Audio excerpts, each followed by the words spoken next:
إن الحمد لله الأكرم الذي خلق الإنسان وكرمه وعلمه من البيان ما لم يعلم،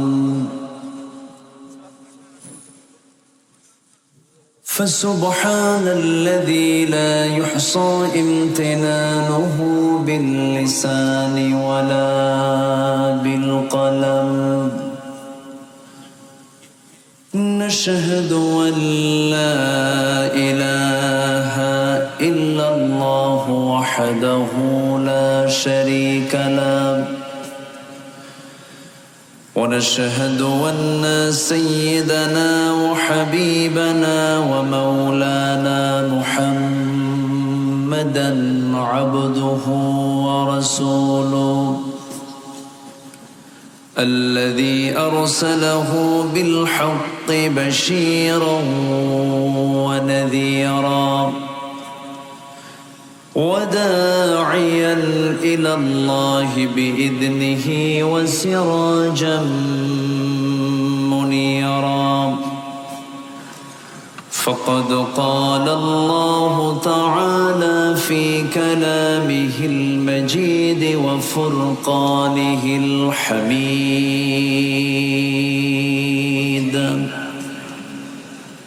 أعوذ بالله من الشيطان الرجيم. بسم الله الرحمن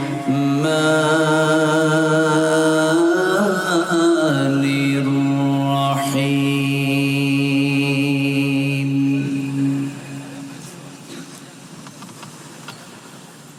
إن الذين آمنوا وعملوا الصالحات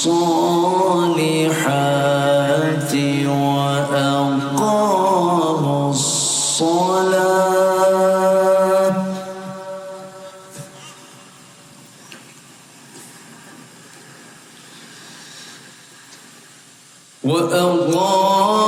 الصلاة وآتوا الزكاة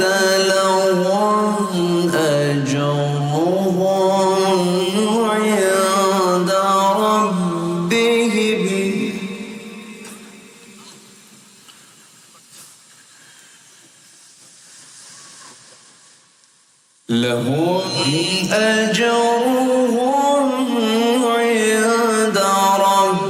ربهم ولا خوف عليهم ولا هم يحزنون.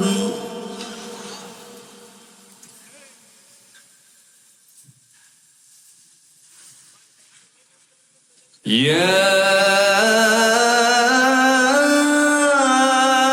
أيها الذين آمنوا اتقوا الله وذروا ما بقي من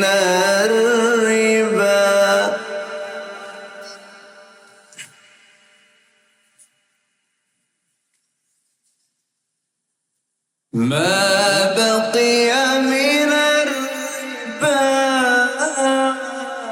إن كنتم مؤمنين.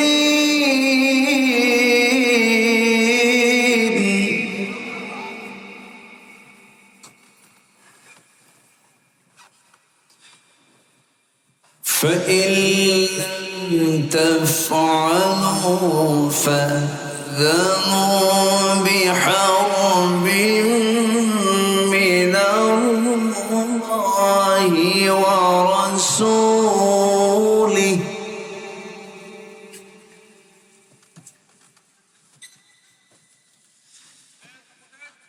وإن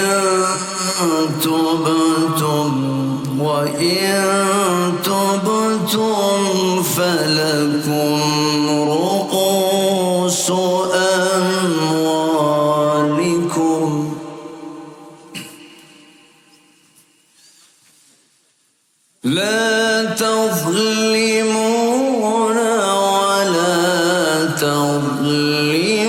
ولا تظلمون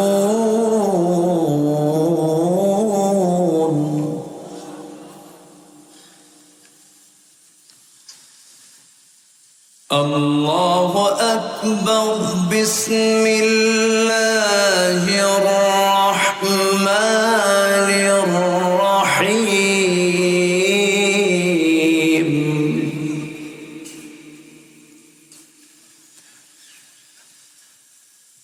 إن الله وملائكته يصلون على النبي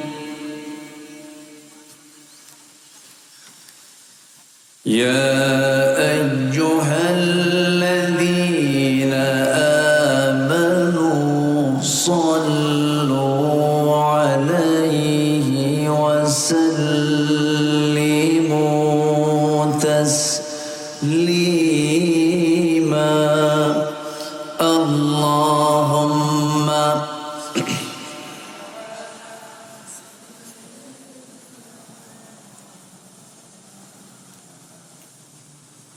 وعلى آله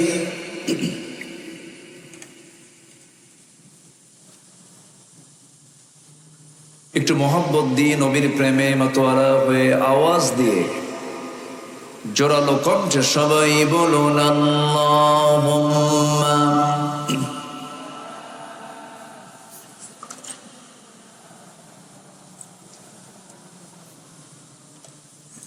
وعلى آل سيدنا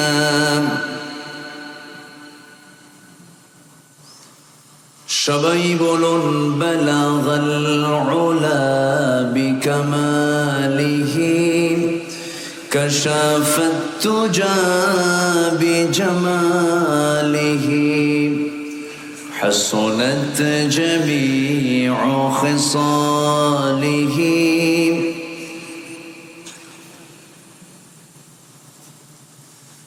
سورة يوسف بدار حكمة لقمان ما قارئ قرآن باري يهدي لسان ما بلغ العلا كشف التجى بجماله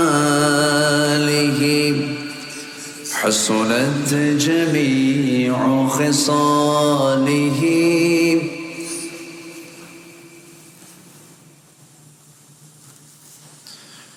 প্রাকৃতিক সৌন্দর্যের অপরূপ লীলাভূমি খুলনা অঞ্চলের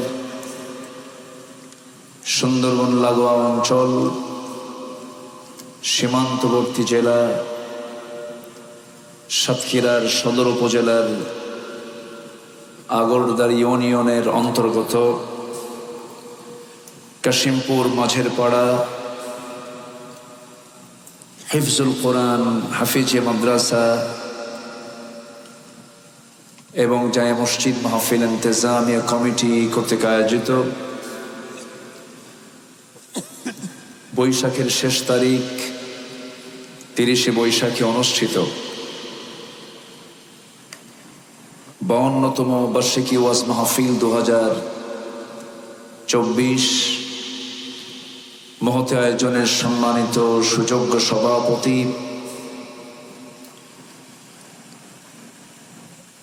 আগরদারি ইউনিয়ন পরিষদের সম্মানিত সুযোগ্য চেয়ারম্যান জনাব এস.এম. কবির হুসাইন মিলন সাহেব, আজকের মাহফিলের প্রধান অতিথি প্রাজ্ঞ রাজনীতিবিদ জেলা পরিষদের সম্মানিত চেয়ারম্যান জনাব আলহাজ নজরুল ইসলাম, কথা বলেছেন আমার অত্যন্ত কাছের আমার প্রিয় ভাই জনাব মাওলানা ফরহাদ খন্দকার, উপস্থিত হাজারাত উলামায়ে কেরাম, ফদলায়ে ইজম, সুশীল সমাজ, জাতির শ্রেষ্ঠ সন্তান, শিক্ষক মণ্ডলী, জাতির বিবেক, সাংবাদিক বৃন্দ, প্রশাসনের দায়িত্ব নিয়োজিত কর্মকর্তাবৃন্দ, গোয়েন্দা সংস্থার সদস্যবৃন্দ, সামনে উপস্থিত দূরে কাছের বিভিন্ন স্থান থেকে ছুটে আসা কালেমার ঝান্ডাবাহী, তাওহীদের পতাকাবাহী, দ্বীন ইসলামের নর শারদুল বীর মুজাহিদ, প্রাণ প্রিয় সম্মানিত দ্বীনি ভাইরা, আড়ালে বসে আছেন শ্রদ্ধেয়া সম্মানিতা মা বোনেরা।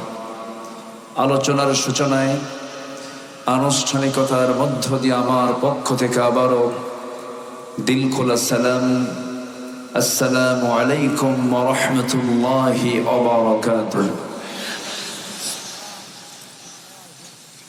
সালামের জবাব শুনে মনে হচ্ছে আপনারা একটু ক্লান্ত হয়ে আছেন মনে হয়। আসসালামু আলাইকুম ওয়া রাহমাতুল্লাহ। সবাই কেমন আছেন? আমাকেও প্রশ্ন করে ফেলেছেন। আল্লাহ তাআলা আমাকে তো আপনার কাতারেই রেখেছেন। বলছি আলহামদুলিল্লাহ।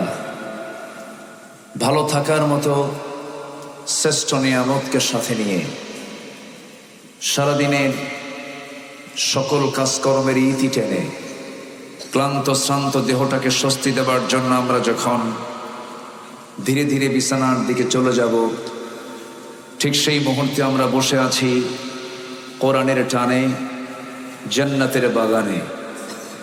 যিনি আমাকে আপনাকে এমন সুন্দর আয়োজনে আসার বসার তৌফিক দিলেন, শুকরিয়া আদায় করছি, মুহাব্বাতান বলে উঠছি আলহামদুলিল্লাহ।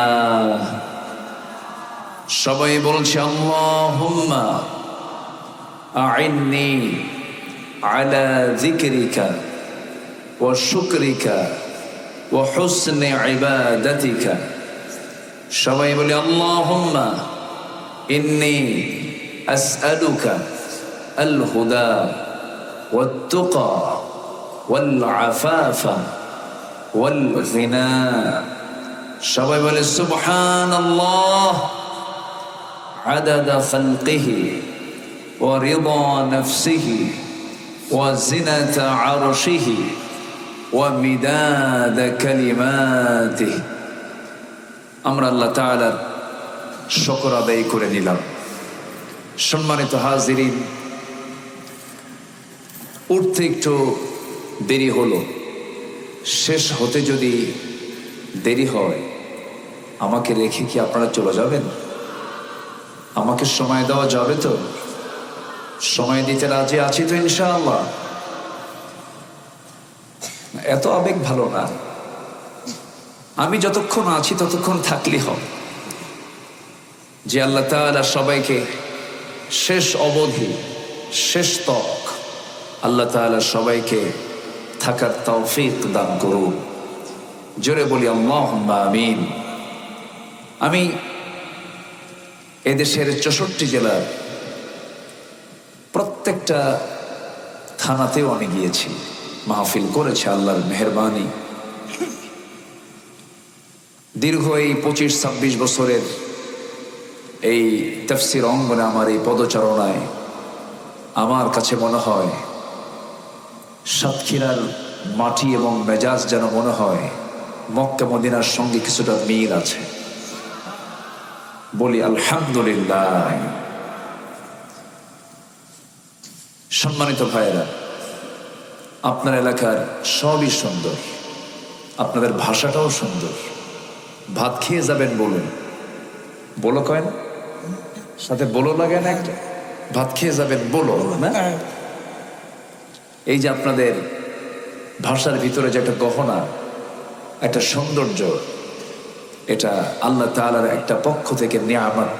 বলি আলহামদুলিল্লাহ। বাংলার সহি উচ্চারণের দিক থেকে আপনারা অবশ্যই অনেক জেলার চেয়ে এগিয়ে আছেন। তবে আপনার চেয়ে এগিয়ে আছে নোয়াখালী। নোয়াখালী আগে আছে না?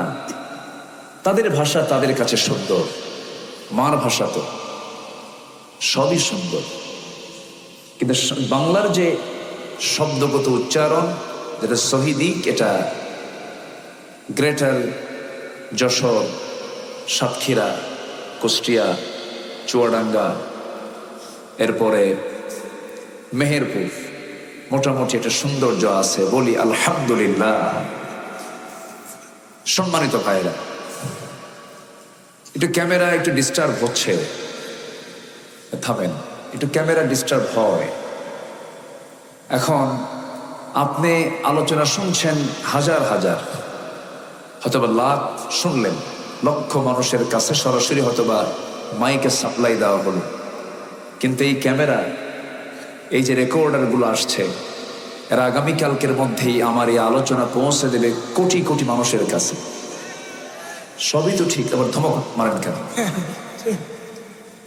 ধমক দিলে তো হবে না। এখন ক্যামেরা যারা এখানে চালু করেছেন, ক্যামেরার তো ওয়ান অফও করতে হবে, ও তো একটা মেশিন। তো একটু ধৈর্যের পরিচয় আমরা দেই। চোখ দুইটা, একটা বাহিরের চোখ আর একটা কি অন্তরের চোখ। কোন চোখটা বেশি দামি বলেন তো? বলেন। অন্তরের চোখটা বেশি দামি। আমরা কোরআনটা শুনবো, কোরআনটা দেখবো, আমরা কোরআনটা পড়বো আমরা মাথা দিয়া না দিল দিয়া, কোরআনটা বুঝবো আমরা চোখ দিয়া না দিল দিয়া? দিল দিয়ে। আমরা দিল দিয়ে কোরআনটা শোনার বোঝার চেষ্টা করি। জোরে বলি ইনশাআল্লাহ। একটু বসুন, আমি সেখান থেকেই কথা বলবো, আমার এটা অভ্যাস। আমি চেষ্টা করি একটা আয়াতকে সামনে রেখে কিছু কথা বলার। আমি যেখান থেকে তেলাওয়াত দিয়ে শুরু করেছি, ঠিক সেখান থেকে আমি শুরু করব এবং সেখানেই আমি শেষ করব। যেখান থেকে আমি তেলাওয়াত দিয়ে শুরু করেছি সেই আয়াতকে সামনে রেখে আমি শেষ করার চেষ্টা করব। ওয়ামা তাওফীকি ইল্লা বিল্লাহ। সূরাটার নাম হলো সূরাতুল বাকারা। সূরাতুল বাকারা। বাকারা মানে হলো গাভী। বাকারা মানে কি? গাভী। আল্লাহ তাআলা আন তাযবাহু বাকারা, এই আয়াত থেকে একটা শব্দ নিয়ে এই সূরার নামকরণ করেছেন সূরাতুল বাকারা। 2.5 পারা জুড়ে। কয় পারা? কোরআন কয় পারা? 30 পারা। 2.5 পারা কোন সূরা বলেন? প্রায় 2.5 পারা সূরা বাকারা। 2.5 পারা, চিন্তা করে, একটা সূরা। আবার এই সূরার মধ্যে এমন কিছু কিছু আয়াত আছে যেটা শ্রেষ্ঠ আয়াত। যদি বলা হয় কোরআনে কারীমের শ্রেষ্ঠ আয়াত কোনটা, এটাও কোন সূরার মধ্যে বলেন? সূরা বাকারার ভিতরে। যারা পারেন ঠোঁট মিলিয়ে বলুন আল্লাহু লা ইলাহা ইল্লা হুয়াল হাইয়ুল কাইয়্যুম লা তা'খুযুহু সিনাতুন ওয়ালা নাওম লাহু মা ফিস সামাওয়াতি ওয়া মা ফিল আরদ من ذا الذي يشفع عنده إلا بإذنه يعلم ما بين أيديهم وما خلفهم ولا يحيطون بشيء من علمه إلا بما شاء وسع كرسيه السماوات والأرض ولا يؤوده حفظهما وهو العلي العظيم জোরে বলুন আল্লাহু আকবার। এই আয়াতের নাম কি বলেন তো? আয়াতুল কুরসি। 9টা বাক্য মিলে আয়াত, 9টা বাক্য জুড়ে আমার আল্লাহর পরিচয়। এটা হলো কোরআনে কারীমের শ্রেষ্ঠ আয়াত।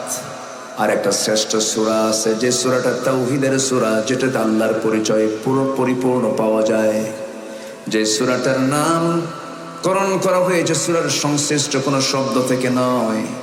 114 সূরার মধ্যে 2টা সূরার নামটা আল্লাহ তাআলা পৃথকভাবে নামকরণ করেছেন। যেরকম সূরা নাস, কুল আউযু বিরাব্বিন নাস, ফালাক, কুল আউযু বিরাব্বিল ফালাক, কুরাইশ লিইলাফি কুরাইশ মাউন ওয়া ইয়ামনাউনাল মাউন, সূরা ফিল, আলাম তারা কাইফা ফাআলা রাব্বুকা বিআসহাবিল ফিল।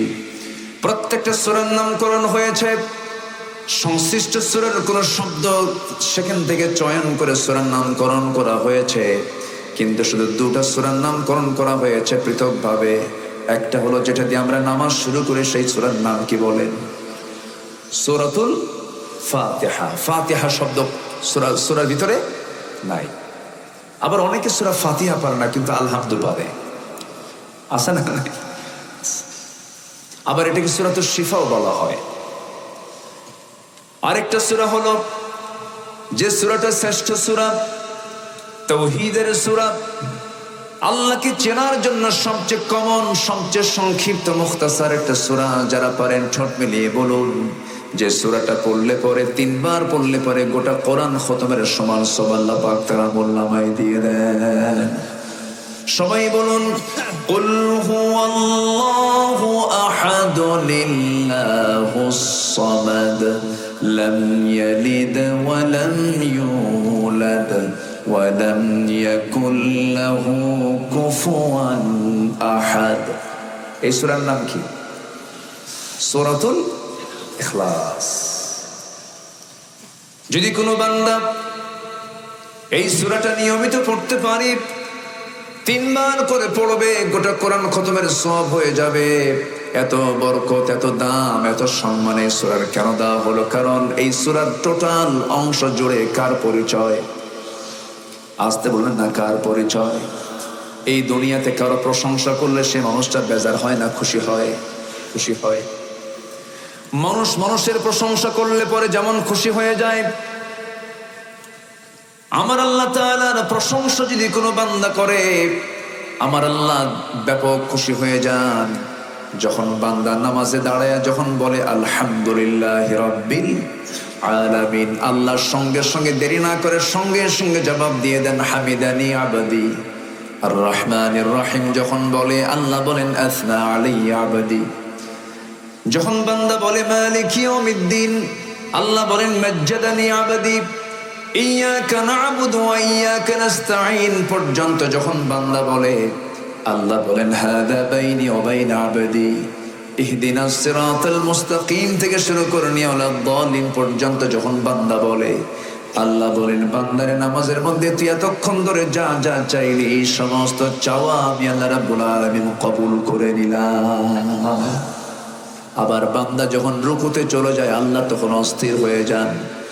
বান্দা যখন সিজদায় পড়ে কাঁদে, আল্লাহ তখন সমস্ত ফেরেশতাকে ডাক দেন। ফেরেশতাকে ডাক দেন, ও ফেরেশতারা দেখ এই বান্দাটা আমার সঙ্গে কত সুন্দর করে নামাজের মধ্যে কথা বললো, রুকু দিল, শুধু রুকু নয় সিজদাও দিল।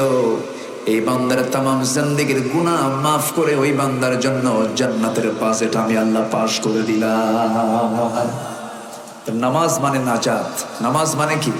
নাজাত। কিন্তু দুঃখজনক, আমার দেশে নামাজি বেশি না বেনামাজি বেশি? আসতে বলো, নামাজি বেশি না বেনামাজি বেশি? কেন? ইসলামী সমাজের বৈশিষ্ট্য তেমন হওয়ার কথা ছিল না। অবশ্যই তাহলে সমাজ গঠনে সমস্যা আছে না নাই? সমাজ বিনির্মাণে, সমাজটাকে সাজানোর জন্য যে নেতৃত্ব দরকার, সেই নেতৃত্বের মধ্যে ফাটল, প্রবলেম, অপূর্ণতা, অযোগ্যতা, ব্যর্থতা, অসম্পূর্ণতা আছে না নাই? যদি নামাজি নেতৃত্ব থাকতো, আজকে সমাজের অধিকাংশ লোক নামাজি হতো, ঠিক কিনা? সংসদে বলে যে কিছু কিছু মাদ্রাসায় সেই 4:30টার দিকে উঠে ছাত্রদেরকে পড়ানো হয়। 4:30টার দিকে উঠে তারা কি পড়ে তারা নিজেরাও জানে না, শিক্ষকও জানে না। মানে কোরআনটা মুখস্থ করে, এটা তাদের খুব গায়ের জ্বালার কারণ। চিন্তা করুন, যাদের কাছে কোরআন শেখা বিরক্তকর মনে হয়, কোরআন তেলাওয়াত যাদের কাছে বিরক্ত মনে হয়, যাদের কাছে কোরআনের চর্চা বিরক্ত মনে হয়, আমি তো মনে করি তাদের সিনার মধ্যে লুকানো আছে, রক্তের মধ্যে লুকানো আছে আবু জাহেল, হামান, ফেরাউনদের রক্ত।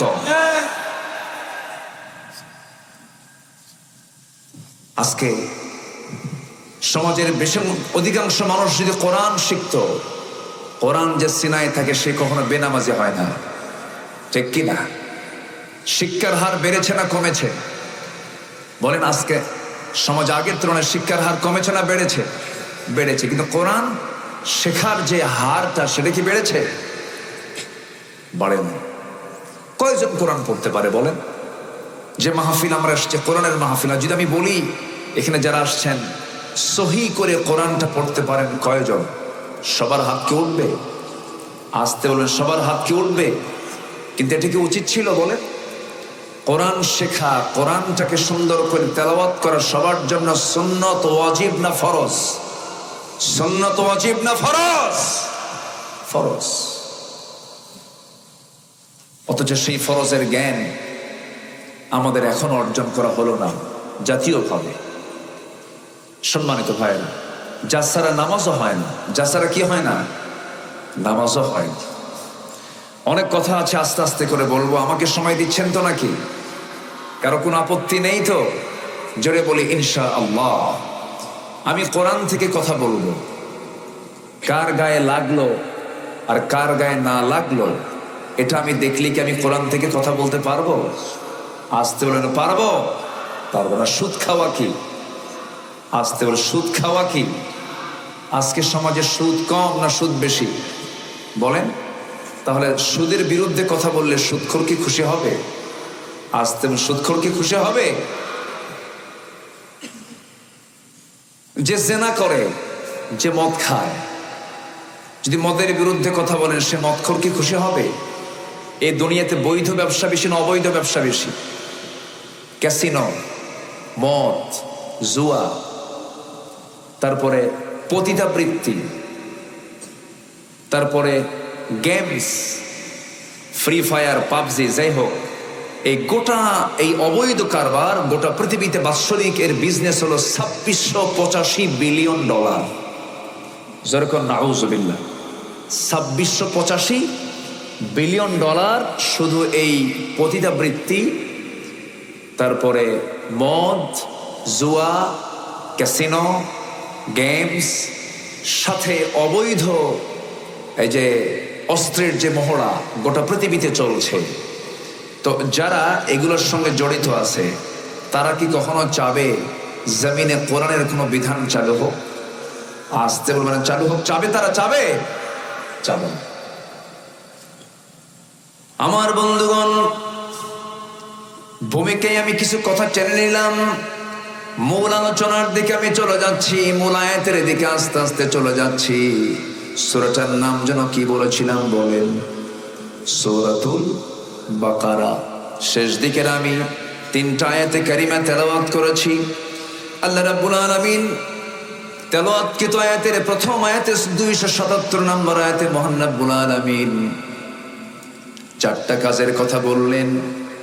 আল্লাহ বলছেন 4টা কাজ যদি তুমি আমার কাছে করে আসতে পারো, আমি তোমার জন্য 2টা রোগ তোমার জন্য চিরতরে তোমার জীবন থেকে মাইনাস করে দেব। 2টা রোগ থেকে তুমি বেঁচে যাবে।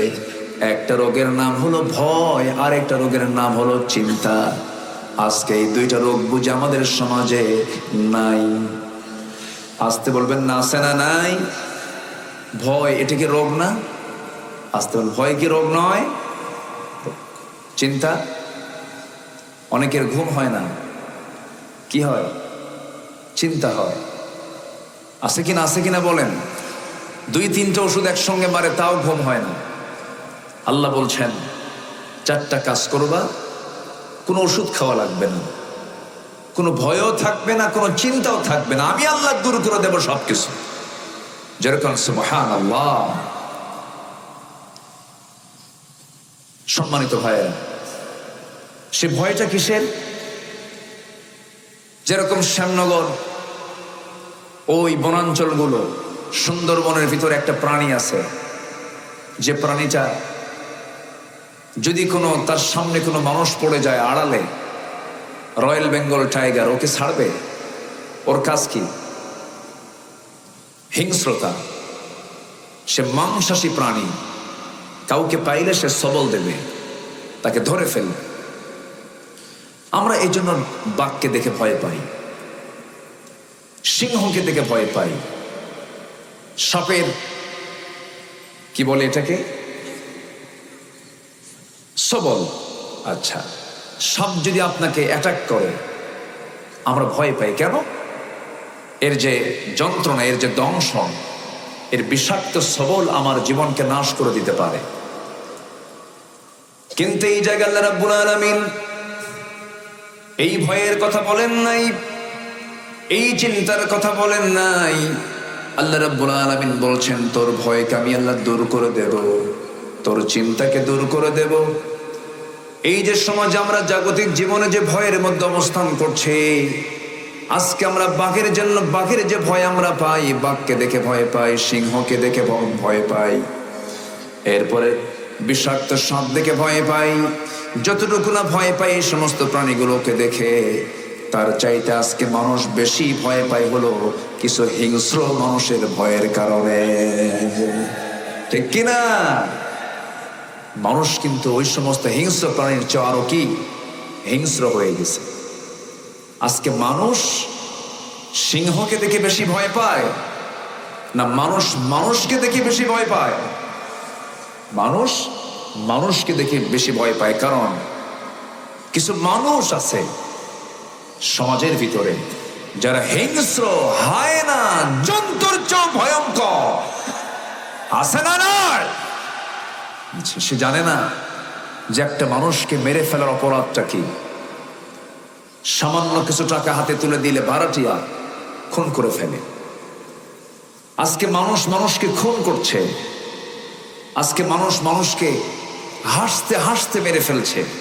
গোটা দুনিয়াতেই আজ এই চিত্র আমরা অবলোকন করছি। তাহলে মানুষ আজকে হিংস্র সেই বাঘ, সিংহকে দেখে বেশি ভয় পায় না মানুষ আজকে মানুষকে দেখে ভয় পায়? মানুষকে দেখে ভয় পায়। তাহলে এই ত্রাস, এই ভয় মানুষের মধ্যে যে আজকে বিরাজ করছে, আল্লাহ বলছেন চারটা কাজ যদি সমাজে চালু হয়ে যায়, এগুলো সমস্ত ভয়ে, সমস্ত ত্রাস সমাজ থেকে দূর করে দিবেন। তিনি আমার কে? আসতে বলবেন না, তিনি আমার কে? লাফাতাহনা আলাইহিম বারাকাতিম মিনাস সামাই ওয়াল আরদ। আমার বন্ধুগণ, সেই চারটা কাজগুলো কি কি? একটা একটা করে একটু সময় লাগবে, মনোযোগ দিয়ে আমরা সবাই শুনবো। এই যে আমরা ওয়াজ মাহফিল আসছি, ওয়াজ শোনা আগে না ধৈর্য আগে? বলেন বলেন বলেন বলেন বলেন, ধৈর্য আগে। কেউ দয়া করে উঠবেন না। আপনাকে দেখে, আপনি যদি উঠে যান, আপনাকে দেখে আরেকজন উঠবে। আমার এই কথাগুলো বলা লাগতো না, বেশি রাতে তো টাইম সিলেকশনটা হয়নি। ওয়াজ শোনার মূল সময় কিন্তু এটা নয়। ওয়াজের মূল সময় হচ্ছে 9টা থেকে সর্বোচ্চ 11টা। এর মধ্যে মাহফিল শেষ হলে ভালো হয়।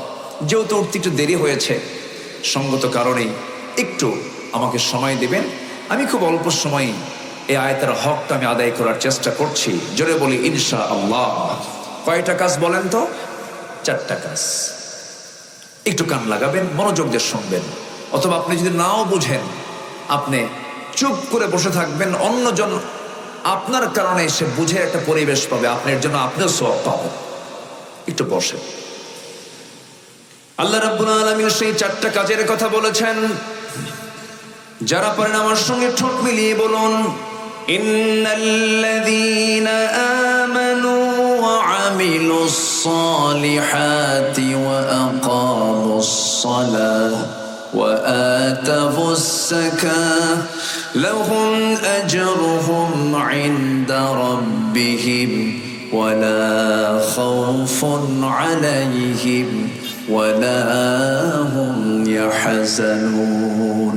জোরে বললাম আল্লাহু আকবার। আল্লাহ রাব্বুল আলামিন বলেন, ইন্না, নিশ্চয়, আল্লাযীনা, যারা, নিঃসন্দেহে যারা, আমানু, এক নাম্বার হলো যারা ঈমান আনবে। এক নাম্বার কাজ হলো ঈমান আনা। এখানে বেঈমান কেউ আছে নাকি? আসতে কয়, এখানে বেঈমান কেউ আছে? কেউ কি বলে যে ভাই আমি বেঈমান? কেউ বলে? ঈমান না থাকুক, কিন্তু কি কয় আমার ইমান আছে। এক বেঈমানও আরেকজনকে বেঈমান করে, আছে না নাই বলেন? আছে। নিঃসন্দেহে যারা ইমান আনবি, এখানে যারা বসে আছেন, অবশ্যই সবার মনে মনে একটা আশা যে আমি ইমানদার, কিন্তু আমি ইমানদার কিনা এটাকে যাচাই করার জন্য কোন কিতাব দরকার বলেন? আসতে বলবেন না, কোন কিতাব দরকার? কোরআনটা দরকার। আসেন, আমার ইমান আছে কি নাই এইটা কোরআন থেকে জেনে নেই। যদি আমরা কোথাও ধোঁয়া উঠতে দেখি, আমরা বুঝবো ধোঁয়ার নিচে কি আছে বলেন? আগুন আছে। ধোঁয়া প্রমাণ করে দেয় এর নিচে কি আছে? আগুন আছে। দিনের বেলা সূর্য দেখলাম, সূর্য যখন উদয় হলো তখন বুঝতে পারছি সারাটা দিন আমরা আলোকিত থাকবো। যখন সন্ধ্যা হয়ে যায় তখন বুঝবো এই যে রাত চলে আসলো। কোন একটা ঘরের মধ্যে ঢুকবো, আমি ঘরের মধ্যে ঢুকে যদি আমি এখানে গোবর, এখানে গোবর, এখানে গোবরও যদি দেখতে পাই, এটা কি বলবো আমার মানুষের ঘর না গরুর ঘর? গরুর ঘর। ঠিক তেমনি আমি যে ইমানদার, আমি জানলার পছন্দের ইমানদার, এটাকে প্রমাণ করার জন্য আমার মধ্যে কোন কোন সিমটম গুলো থাকা দরকার, সেই সিমটম গুলো যদি থাকে আমি ইমানদার। নচেত আমার নামে ইমান কিন্তু কামে কোনো ইমান নাই। একটু আসেন আমরা মনোযোগ দিয়ে শুনি, একটু কান লাগাই। বাবার নাম আব্দুল করিম, আমার নাম আব্দুর রহিম, দাদার নাম শহীদুল ইসলাম, বাবার নাম শরীফুল ইসলাম, আমার নাম রফিকুল ইসলাম। তিনি ইসলাম তো আছে, আমি তো মুসলমান, আমি তো জান্নাতে যাবই না। বংশগত পরিচয় দিয়া নামের শুধু বড়াই করে মুসলিম পরিবারে জন্ম নিয়ে জান্নাত কখনো লাভ করা যাবে না। এমনকি আমার দেশে কিছু কিছু লোকের নামই আছে ইমান আলী। কি নাম বলেন? ইমান আলী, কিন্তু নামাজ নাই। আছে না নাই? নাম হলো রমজান আলী, দুপুর বেলা ভাত খায় রমজান মাসে। নাম কি? রমজান। নাম হলো হিম্মত আলী, সাইকেলের চাকা বাসুলি সিট হয়ে পড়ে। নাম কি আছে? হিম্মত আলী। নাম হলো খোকা মিয়া, বয়স 84 বছর। বয়স কত? নাম হলো বাদশাহ মিয়া, ভিক্ষা করে। নাম কি রাখছে? বাদশাহ মিয়া। নাম হলো আতর আলী, গোটা গায়ে গাজার গন্ধ। নাম কি? আতর। নাম দিয়ে তো কাজ হবে না, বংশ দিয়েও কাজ হবে না। নাম দিয়ে আমি জান্নাত পাবো না, বংশ দিয়েও আমি জান্নাত পাবো না। জান্নাত পেতে হলে নাম বংশ দরকার না, ইমান দরকার। বলেন, ইমান দরকার, ইমানের গুণগুলো দরকার। যদি বংশ দিয়ে জান্নাত পাওয়া যেত, আমার নবীর বংশ আর আবুল আহাবের বংশ দুই না এক? এক বংশ। বংশ দিয়ে যদি জান্নাত পাওয়া যেত, আবুল আহাব জান্নাত পেয়ে যেত। বংশ দিয়ে যদি জান্নাত পাওয়া যেত, আবু তালেবও জান্নাত পেয়ে যেত। আমার নবীর জন্য, আবু তালেবের জন্য আমার মাঝে মাঝে একটু আফসোস হয়, আবু তালেব কি না করেছেন। আমার নবীজির বাবার ইন্তেকাল হলো, মার ইন্তেকাল হলো, আবার 8 বছর বয়সের দাদা আব্দুল মুত্তালিবের ইন্তেকাল হলো। ওই 8 বছর থেকে শুরু করে নিয়া আমার নবীজির নবুয়তের জিন্দেগি পর্যন্ত এই আবু তালেব নবীর পাশে থেকে যে ভূমিকা পালন করেছেন, নবীকে যে মোহাব্বত প্রদর্শন করেছেন, যে পরিমাণ ত্যাগ স্বীকার করেছেন, জেল পর্যন্ত খেটেছেন, সেই আবু তালেবে। এত কষ্ট করার পর আবু তালেব জান্নাতি না জাহান্নামী? কি নাই? আসতে বলে, জোরে একটু জোরে বলেন ভাই, কি নাই? বান্না। আমার বন্ধুগণ, বাবার পরিচয় দিয়েও জান্নাত পাওয়া যাবে না। নবীর বাপ হয়েও লাভ নাই, আবার নবীর সন্তান হয়েও লাভ নাই, নবীর ছেলে হয়েও লাভ নাই। নবীর বাবা ছিল আজর, জাহান্নামী। ইব্রাহিম আলাইহিস সালামের মতো বাপ, তার মতো বাপ জাহান্নামী। আবার নূহ আলাইহিস সালাম বড় একজন পয়গম্বর ছিলেন। ইন্নী দাউতু কওমি লাইলান ওয়া নাহারা, দিনে রাতে তিনি কালিমার দাওয়াত দিয়েছেন। কিন্তু 900 বছর দাওয়াত দেওয়ার পরও তার বউ এবং তার সন্তানও কালেমা পড়ে নাই। কেনানটা জাহান্নামী, তার সন্তান জাহান্নামী, তার বউটা জাহান্নামী। কারণ কি নাই? আসতে বলবেন না, কি নাই? ইমান নাই। তাহলে বোঝা গেল বাবার পরিচয় দিয়ে জান্নাত পাওয়া যাবে না, বংশের পরিচয় দিয়ে জান্নাত পাওয়া যাবে না, চেহারা দিয়ে জান্নাত পাওয়া যাবে না, নেতার পরিচয় দিয়ে জান্নাত পাওয়া যাবে না, অর্থবিত্ত দিয়ে জান্নাত পাওয়া যাবে না। জান্নাত পাওয়ার জন্য এক নম্বর শর্ত হলো ঈমান, ঈমান, ঈমান। ঠিক কিনা? ঈমান। পীরের ছেলে বলে আপনি জান্নাত পাবেন না। অনেকদিন আগে এক মাহফিলে আমি পার্টিসিপেট করলাম, অংশগ্রহণ করলাম। সেখানে আরেকজন মেহমান, একটু বয়স্ক মানুষ। তো আমি ওনাকে দেখে সালাম দিলাম, উনিও অতিথি। সালাম দিলাম। অনেকে আছে সালাম দিলে উত্তর খুঁজে পাওয়া যায় না, আসে না? কিছু কিছু আসেন, আচ্ছা সালাম দিবেন আসসালামু আলাইকুম, আওয়াজ নাই। এটা মানুষের কিছু বদস্বভাব। এটা সালাম, এটা হচ্ছে সবচেয়ে শ্রেষ্ঠ দোয়া। সালামের যে জবাব সঠিকভাবে দেয় না, এটা সেই ইসলামের একটা বড় একটা হুকুম থেকে সে নিজেকে বঞ্চিত রাখে। তো সালাম দিলাম, উত্তর তেমন নাই। তো আমি তাকে আবার কাছে টান দিয়ে বললাম, মুরব্বী আপনার পরিচয়? উনি খেপে গেলেন আমার উপরে। খেপে গিয়ে বলতেছে, আমি অমুক পীর জাদা। কি জাদা বলেন তো? পীর জাদা। খুব জোর গলায় বললেন। তা আমি শুনলাম, আমি আর কিছু বললাম না। তা আমাকে আবার উল্টা প্রশ্ন করলেন, আপনার পরিচয়? বললাম, আমি তো নবী জাদা। কি জাদা? নবী জাদা।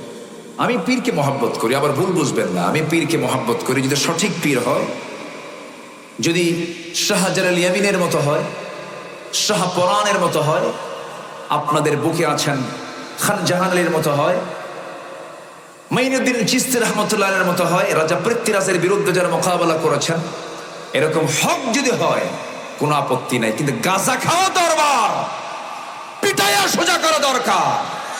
ঠিক কিনা? আছে না নাই?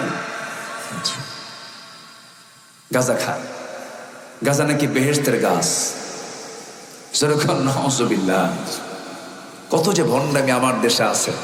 আল্লাহ তুমি এই সমস্ত ভণ্ডামি থেকে জাতিকে হেফাজত করো। জোরে বলি আল্লাহুম্মা আমিন। ভাইরে একটু মনোযোগ দিয়ে কথাগুলো শোনো, খুব গুরুত্বপূর্ণ কথা। ওয়াজ তো আমার না, ওয়াজ মূলত কার? ওয়াজ কি আমার? ওয়াজ কি কোনো মোল্লা? ওয়াজ মূলত কার? আল্লাহ। তো আমি যখন কইছি নবী জাদা, ওনার মনটা খুব খারাপ হয়ে গেল। আপনি এরকম করে বললেন কেন? হ্যাঁ, আপনি যদি পীরের ছেলে, যদি পীর জাদা হন, আমি নবীর ছেলে, আমি নবী জাদা। আমার বাপ আদম, উনি নবী, আমি তার ছেলে, নবী জাদা। তাহলে ডিগ্রি কি তার বেশি হলো না আমার বেশি হলো? লাভ কি? নবীর ছেলে হয়ে লাভটা কি বলে? নবীর বাপ হয়ে লাভ কি? আর নবীর ছেলে হয়ে লাভ কি? লাভ হবে কি দিয়া? জোরে বলেন, আরো জোরে বলেন। ঈমান দিয়ে। এখন প্রশ্ন হলো, আমার যে ঈমান আছে আমি বুঝবো কেমনে?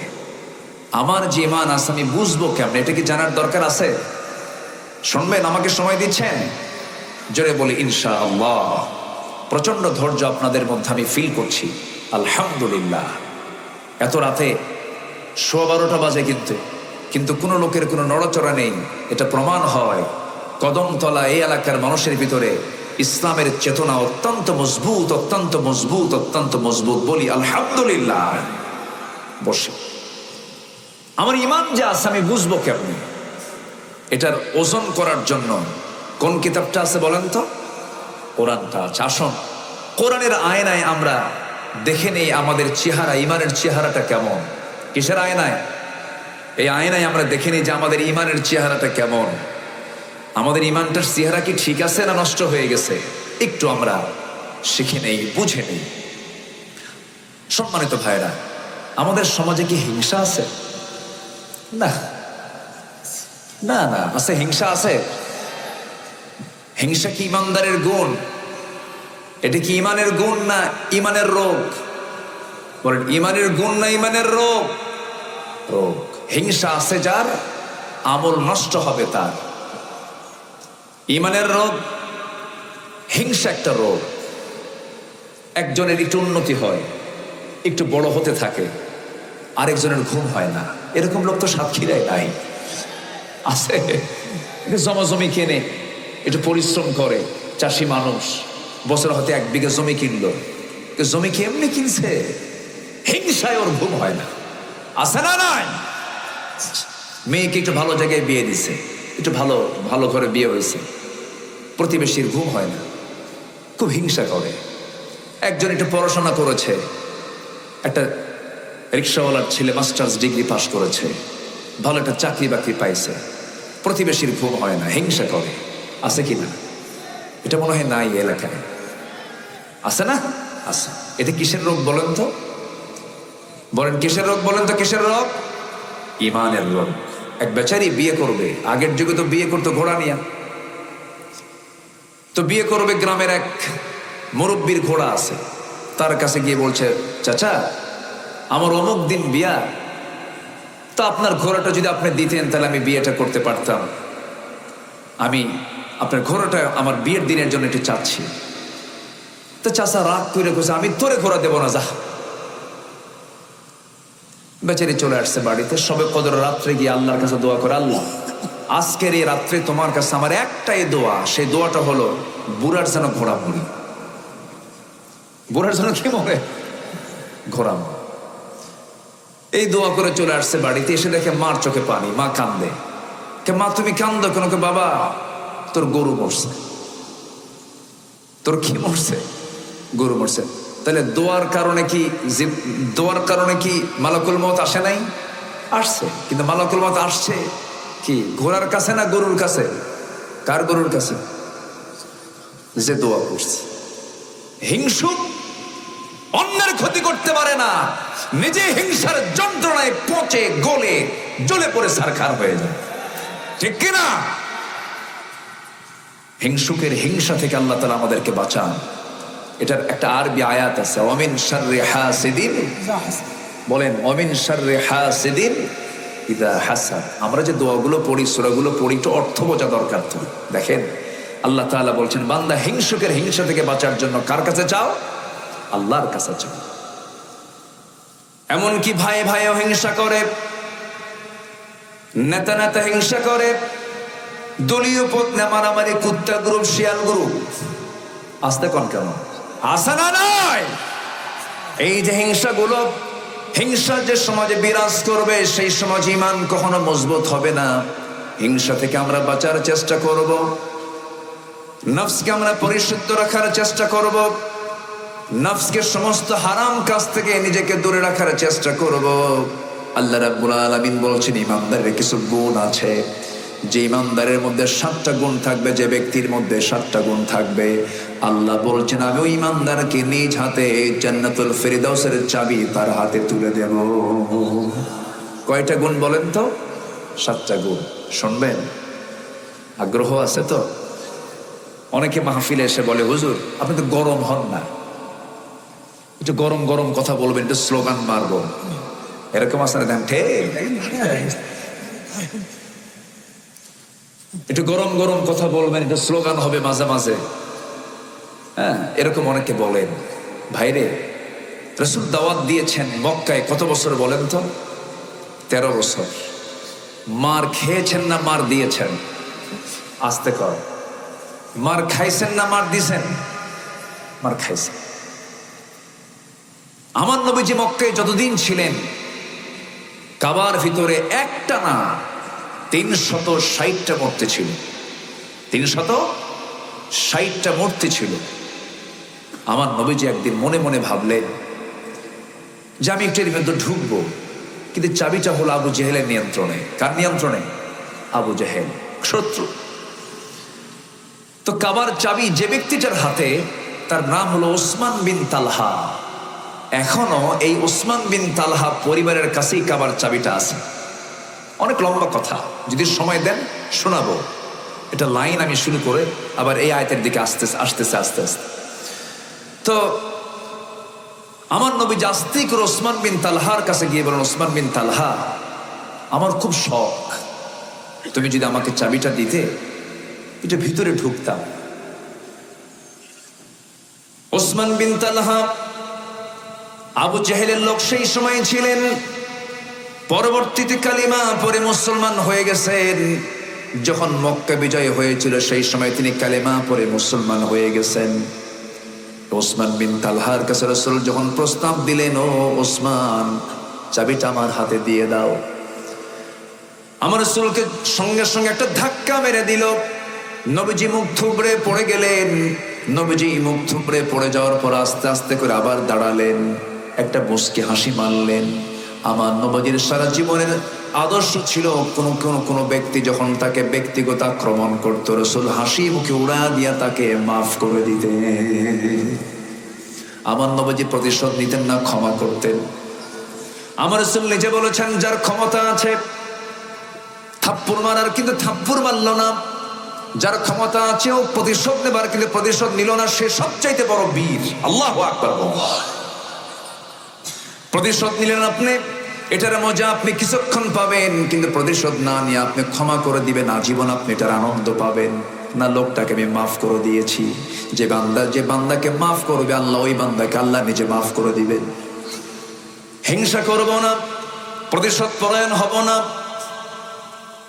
মেজাজি হব না। ইমানদার কখনো মেজাজি হয় না, ইমানদার কখনো ক্ষিপ্র বদ মেজাজি কখনো ইমানদার হতে পারে না। ইমানদার হাঁটবে, চলবে, ফিরবে, সবকিছু চিন্তার বাইরে না, চিন্তার ভিতরে থেকে। আমার নবীজি মুখ থুবড়ে জমিনে পড়ে গেলেন। সেই নবীকে মুখ থুবড়ে জমিনে ফেলে দেওয়া হলো, যে নবীর জন্য আমার আল্লাহ স্থির হয়ে যান, যে নবীর সম্মান আর শাসিমের মালিক আল্লাহর পরে আল্লাহ নিজে পরিচয় দিয়েছেন, আলহামদুলিল্লাহি রাব্বিল আলামিন। আর আমার আল্লাহ আমার নবীর পরিচয় দিচ্ছেন, ও সবাই বলেন, ওয়ামা আরসালনাকা ইল্লা রাহমাতাল লিল আলামিন। যার সাথে আকাশের চাঁদ হাসে, জোরে কোন আল্লাহু আকবার। এই আকাশের চাঁদ ১৫০০ বছর আগে দ্বিখণ্ডন করেছেন আমার নবী মুহাম্মদ সাল্লাল্লাহু কিসের ইশারা দিয়া ইনশাক্কাল কামার। আমার নবীজি বুখারীর বর্ণনা, রাসূল শুধু ইঙ্গিত করেছেন, চাঁদ দুভাগ হয়ে গেছে। আল্লাহু আকবার বলেন, মুআজিজা। আবার যখন তিনি জন্ম নেন, আবু তালেবের বর্ণনা সিরাত গ্রন্থে আমি পেয়েছি। আবু তালেব নবীজির আপন চাচা, কাফের। একদিন নবীজির নবুয়ত প্রাপ্তির পর আবু তালেব বলতেছেন, মুহাম্মদ, একটা স্মৃতিচারণ করতে চাই তোমার সামনে। কি স্মৃতিচারণ? তোমার যখন জন্ম হলো, আমি নিজে তোমাকে দেখতে গেলাম তৃতীয় রাত্রিতে। কোন রাত্রিতে? তৃতীয় রাত্রিতে। তোমার ঘরের মধ্যে আমি ঢুকলাম, কিন্তু আমি লক্ষ্য করে দেখি তোমার মা তোমাকে ঘরের মধ্যে রাখে নাই, তোমাকে খোলা আকাশের নিচে, চাঁদনি আকাশের নিচে তোমাকে শুইয়ে রেখেছে। তোমার মার চোখে পানি, কান্নায় ভেঙ্গে পড়ছে, বারবার কান্নাকাটি করছে, তোমাকে কোলে নিতে পারতেছে না, বারবার টেনশন করছে। তোমার বাবা নাই, আমার ভাই আব্দুল্লাহর ইন্তেকাল হয়ে গেছে তোমার জন্মের পূর্বেই। তোমার মা তার স্বামীর জন্য বারবার কান্নাকাটি করে, তোমাকে কোলে নিতে বারবার সে অস্থির হয়ে যায়, অজ্ঞান হয়ে যায়। আমি লক্ষ্য করে দেখলাম তুমি একা, তোমার পাশে তোমার মা নাই। সেই সময় আমি লক্ষ্য করে দেখি তুমি চাঁদনি আকাশের রাত্রিতে, চাঁদনি আকাশের নিচে তুমি শুয়ে আছো। তুমি তোমার দু চোখ দিয়ে সুন্দর করে আকাশের চাঁদ দেখতেছো। তোমার ডান হাতটা যখন বাম দিকে আসে, তোমার সঙ্গে সঙ্গে চাঁদটাও বাম দিকে আসে। যখন তোমার হাতটা যখন ডান দিকে যায়, চাঁদটাও ডান দিকে চলে যায়। যখন তুমি তোমার হাত দুইটা দিয়ে নিচের দিকে টেনে আনো, আকাশের চাঁদটাও নিচের দিকে চলে আসে। আমি কি সেই রাতে এই দৃশ্যটা আমি ভুল দেখেছি না সঠিক দেখেছি? মুহাম্মদ বলো তো। সঙ্গে সঙ্গে রাসূল বললেন, চাচা, আল্লাহর কসম করে বলি, সত্যি দেখেছেন। কারণ আমার মা তার স্বামী হারিয়েছেন, স্বামী না থাকার যন্ত্রণা সহ্য করতে পারছিলেন না।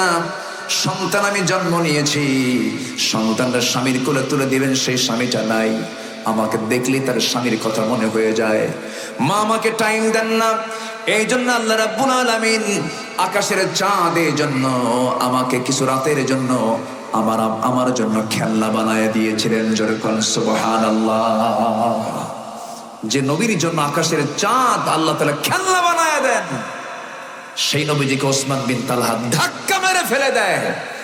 নবীজি আস্তে করে দাঁড়িয়ে মুস্কি মুস্কি হাসি মেরে ওসমান বিন তালহাকে বলছেন, ওসমান, তোমার দাপটে, তোমার ক্ষমতা বলে তুমি আজকে আমাকে ধাক্কা মেরে ফেলে দিলা। তুমি কি জানো যে চাবি আজকে তোমার হাতে শোভা পাচ্ছে, ওই চাবি আল্লাহ তাআলা একদিন আমার হাতে তুলে দিবেন।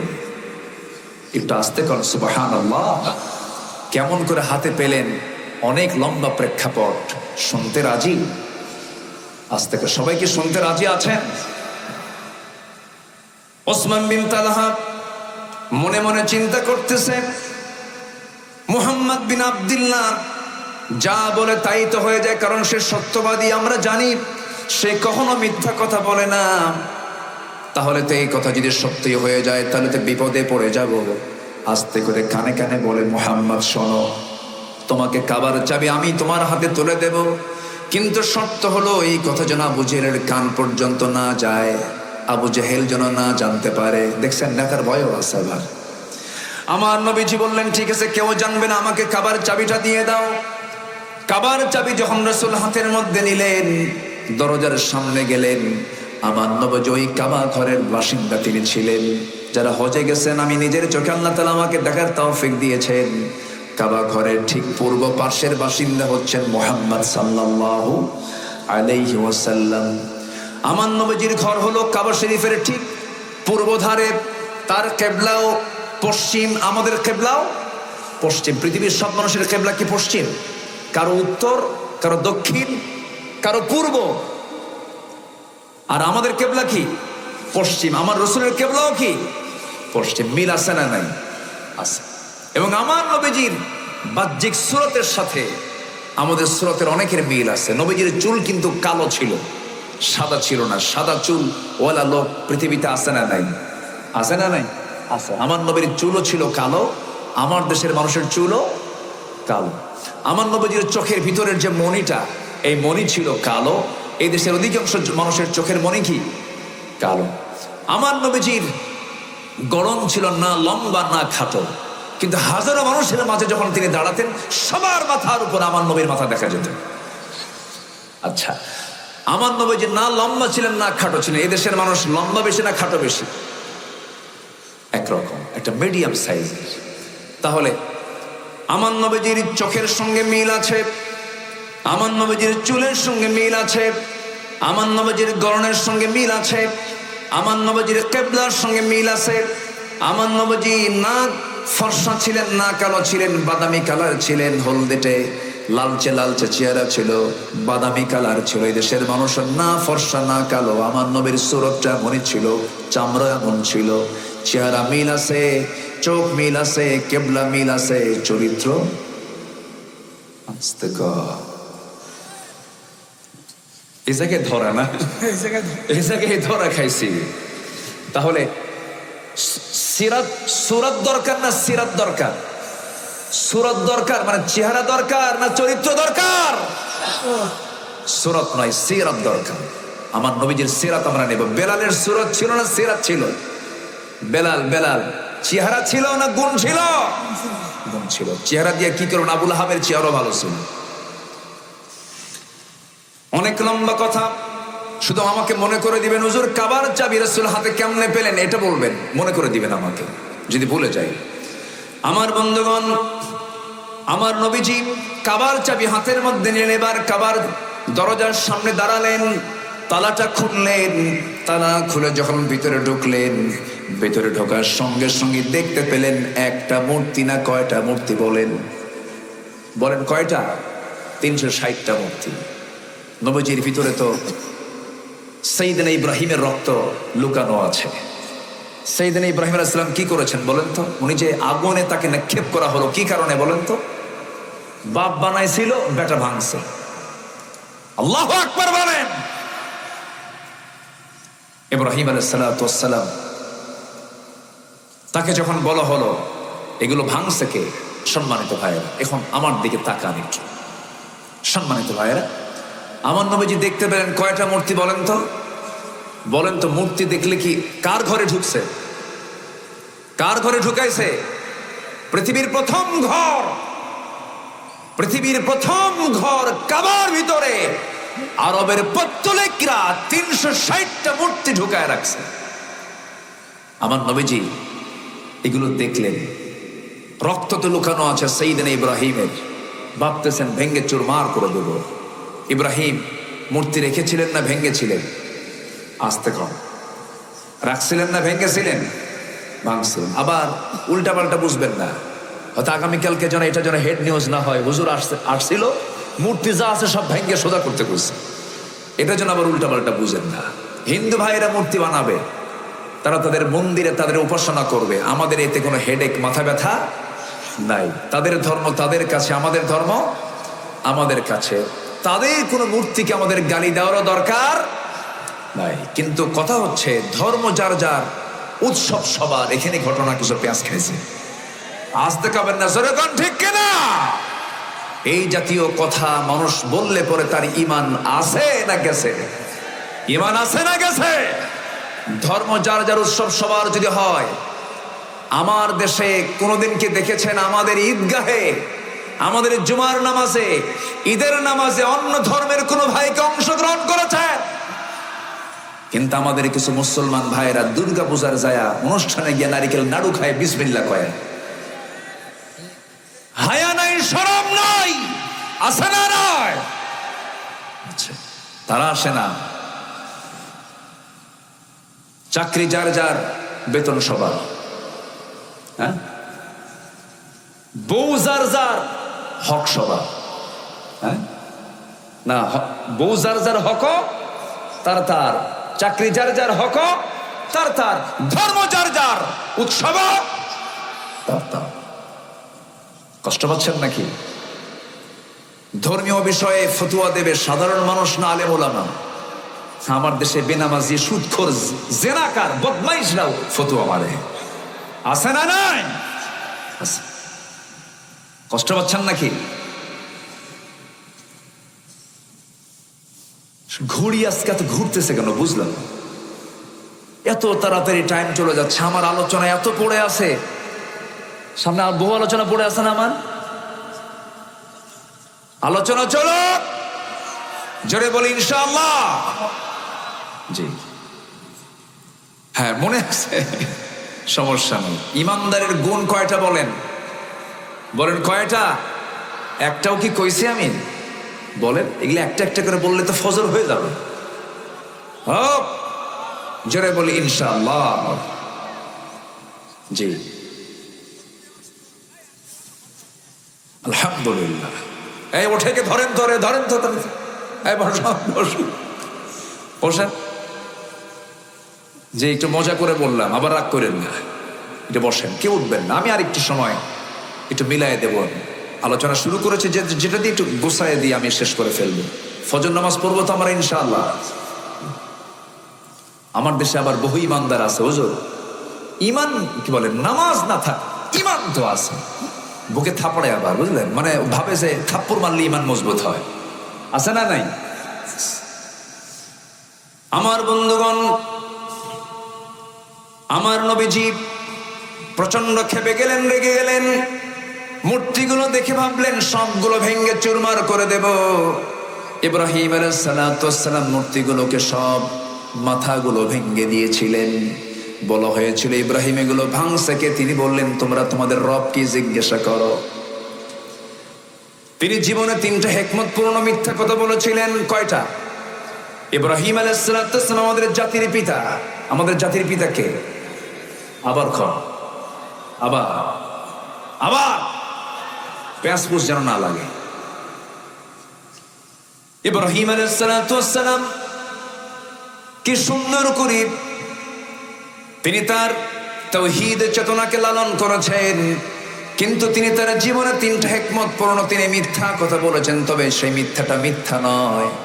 যখন তাকে বলা হলো মূর্তিগুলো ভাঙছে কে, তিনি বললেন মূর্তিকে জিজ্ঞাসা কর। মানে এর মধ্যে জবাব দিচ্ছেন এমন কাউকে জিজ্ঞাসা করবা যে জবাবই দিতে পারবে না, সেই রব তোমার রব হয় কেমনে?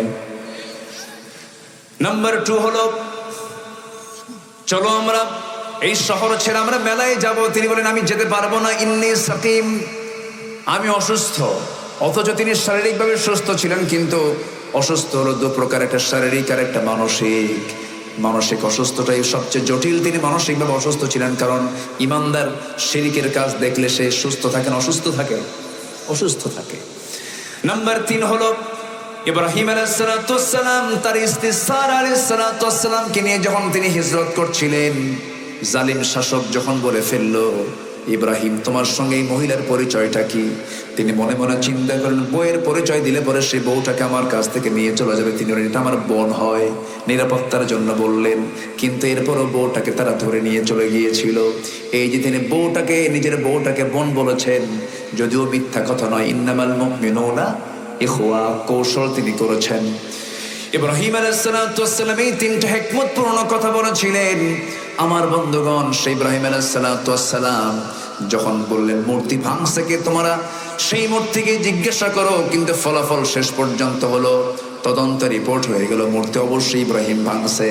শেষ পর্যন্ত আগুন নিক্ষেপ করা হলো, কিন্তু ইমান এত মজবুত ছিল যে আগুন নিভে গেছে, ইমান নিভে নাই। জোরে বলুন আল্লাহু আকবার। অথচ তার পিতা ছিল মুশরিক, মুশরিকের ঘরে তাওহীদের চেতনা লালন করেছেন ইব্রাহিম আলাইহিস সালাম। আর আমরা কার সন্তান? আমরা কি মুশরিকের সন্তান না ইব্রাহিমের সন্তান? বলেন আমরা কার সন্তান? ইব্রাহিমের সন্তান। আর আমরা মুশরিকের সন্তান হয়ে ইব্রাহিম আলাইহিস সালাম মূর্তি ভাঙলেন, শিরক উৎখাত করলেন, আর আমরা তার সন্তান হয়ে আজকে শিরককে লালন করছি। যারা কোন নাউজুবিল্লাহ। এইদিকে আফসোস করে আল্লামা ইকবাল বলছেন, উনকো তহযীব নে হর বন্দ সে আজাদ কিয়া, লাকে কাবে সে সনম খানে মে আবাদ কিয়া। নব্য যুগের সভ্যতা মোহে কেটে ফেললে সব বাঁধন, মসজিদ ছেড়ে মন্দিরে গিয়া বাসা বেঁধেছ হায় এখন। মসজিদ ভাল লাগে না, মন্দির ভালো লাগে, নামাজ ভালো লাগে না, গাজার আসর ভালো লাগে, আছে না নাই? ওই নেতার পথ ছাড়ো যে নেতা তোমাকে নামাজের কথা বলে না, ওই নেতৃত্ব ছাড়ো যে নেতা তোমাকে মসজিদে না নিয়ে মন্দিরে নিয়ে যায়, যে নেতা তোমাকে তাওহীদের কথা না বলে শিরকের কথা বলে, জাহান্নামের কথা বলে, নামাজের কথা বলে না, মদের বোতল তোমার হাতে তুলে দেয়, নারী তুলে দেয়, ওই সমস্ত নেতৃত্বের মুখে আমরা জুতা মারি, থুতু মারি। রাজি আছেন কারা কারা? হাত উঁচু করে দেখান মুসলমান।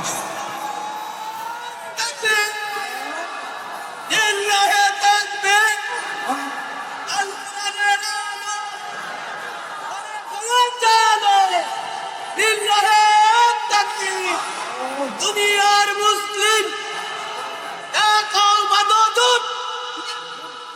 আল্লাহ কবুল করুন, জোরে বলি আমিন। জি। তাহলে আমার নবীজি মক্কায় ছিলেন 13 বছর, মার খেয়েছেন না মার দিয়েছেন? মক্কায় মার খাইছেন না মার দিয়েছেন? মার খেয়েছেন। মার খাইয়া শেষ পর্যন্ত টিকতে পারলেন না। ওই মক্কার ভিতরে 360টা মূর্তি রেখেই মক্কায় 13 বছর তিনি সময় কাটালেন। ভিতরে ঢুকি ভাবলেন সব মূর্তিগুলোকে ভেঙ্গে চুরমার করব, কিন্তু ক্ষমতা কি নবীর হাতে না আবু জেহেলের হাতে? বলেন কার হাতে? আবু জেহেলের হাতে। না, আমি মনে হয় শেষ করে দিলে ভালো হয় নাকি? বসেন। আপনি কই ছিলেন এতক্ষণ? ছিলেন নাকি? এই তো একটা এরকম তো আমার লোক দরকার, এরকম লোক দরকার, দরকার আছে না নাই বলেন তো? বলি আলহামদুলিল্লাহ। তো আমার নবীজি কাবার দরজার কাছে আসলেন, ভাবলেন সব ভেঙ্গে চুরমার করবো, কিন্তু ক্ষমতা তো নবীর হাতে নাই। আস্তে করে বের হয়ে আসলেন। 13 বছর ওই কাবার ভিতরে মূর্তি রেখে রাসূল সেজদা দিয়েছেন, সরাতে পারেননি, কারণ তার হাতে কি নাই? আস্তে কি নাই? বলেন কি নাই? রাষ্ট্র শক্তি না।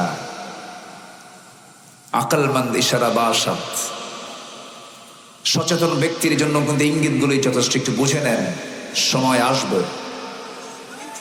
আসতে বলবে না, সময় আসবে। জোরে বলি ইনশাআল্লাহ। আলেমদের রক্ত বৃথা যাবে না, আলেমদের রক্ত বৃথা যাবে না। শহীদের রক্ত বৃথা যাবে না। শহীদ তিতুর এই বাংলাদেশ, বখতিয়ার উদ্দিন খলজির এই বাংলাদেশ, এই বাংলাদেশ হচ্ছে আলেমের বাংলাদেশ, খানজাহানের বাংলাদেশ, শাহজালালের বাংলাদেশ। এই দেশে ইসলামের বিরুদ্ধে কোন ষড়যন্ত্র টিকবে না, টিকবে না। সেই দিন ইসলামকে বিজয়ী করার জন্য যদি বুকের তাজা রক্ত সাহাবীদের মতো দিতে হয়, সবাইকে রাজি আছেন? সবাইকে রাজি আছেন? দিনের জন্য যদি জীবন দিতে হয়, দিনের জন্যই দেব, বুকের তাজা প্রাণ ঢেলে দিতে রাজি আছেন? কারা কারা হাত উঁচু করে দেখান মুসলমান।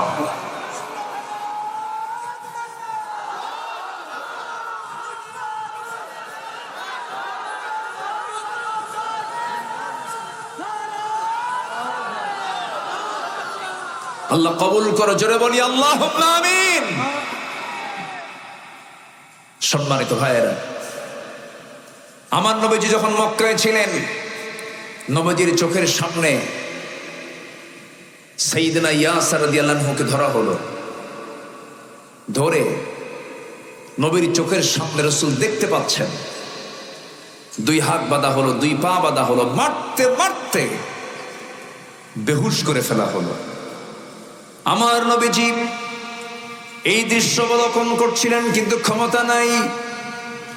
আবু জেহেল রিমান্ডে নিয়ে শেষ পর্যন্ত কি করলো, ইয়াসির রাদিয়াল্লাহু আনহুর একটা পা একটা ঘোড়ার পায়ের সঙ্গে বেঁধে দিল, আরেকটা পা আরেকটা ঘোড়ার পার সঙ্গে বেঁধে দিয়া দুই দিকে দুইটা ঘোড়া চালায় দিল। মুরগি রানের মতো দুই টুকরা করে ইয়াসিরকে দুনিয়া থেকে বিদায় করে দেওয়া হলো। তার শাহাদতের রক্ত গড়া শেষ হতে না হতেই তার স্ত্রী সুমাইয়াকে ধরা হলো। সুমাইয়াকে ধরে নিয়া মারতে মারতে রক্তাক্ত করে ফেলে দিয়া আবু জেহেলরা করলো কি, হাতের মধ্যে তারা শক্ত একটা লোহার রড হাতের মধ্যে নিল, বল্লম হাতের মধ্যে নিয়ে তার কলিজা বরাবর মেরে দিল, বুক দিয়ে ঢুকে পিঠ দিয়ে বের করে ফেললো। সুমাইয়া দুনিয়া থেকে বিদায় নিলেন। আমার নবীজি শুধু ক্ষমতা নাই, পাওয়ার নাই, দূর থেকে শুধু বললেন সাবরান আলা ইয়াসির, সাবরান আলা ইয়াসির ফাইন্না মাউইদাকুমুল জান্নাহ। ধৈর্য ধরো, ধৈর্য ধরো ইয়াসির পরিবার, তোমাদের জন্য আল্লাহর জান্নাতের ওয়াদা হয়ে গেছে। নবীজি আমার দোয়া করলেন। মক্কার মাটিতে রাসূল কি বলেন, দলীয় নিবন্ধন বন্ধ করে দিল, দাওয়াতি কার্যক্রম বন্ধ করে দিল, কোন দাওয়াতি কাজ পর্যন্ত নবীজি করতে পারেন না। মক্কার মাটিতে সাহাবায়ে কেরাম ঘর থেকে বের হতে পারেন না। কে না জানেন ইতিহাসগুলো, সাইয়েদনা আবু বকরের মতো মানুষ। নামাজের হুকুম তখন ফরজ হয়ে গেছে। নবীজি মেরাজ থেকে 5 ওয়াক্ত নামাজ নিয়ে এসেছেন। কাবার চত্বরে দাঁড়ায়া সাইয়েদনা আবু বকর নামাজ শুরু করবেন। এমন সময় উতবা, শাইবা, মুগীরা সবগুলো এক জায়গায় হয়ে আমার নবীজির প্রিয় সাহাবী, আমার নবীর পরে এই পৃথিবীতে যে ব্যক্তির দাম সবচাইতে বেশি, নবীদের পরে যার নাম তিনি হচ্ছেন সাইয়েদনা আবু বকর সিদ্দিক রাদিয়াল্লাহু আনহু, তাকে টার্গেট করা হলো। অথবা করলো কি, থাপ্পড় মেরে জমিনে ফেলে দিয়া কাবার চত্বরে তাকে চিৎ করে শোয়া দিয়া নাকের উপরে খরম জুতা দিয়া পায়ে তার নাকে একটা চাপা দিল, একটা ডলা দিয়ে দিল।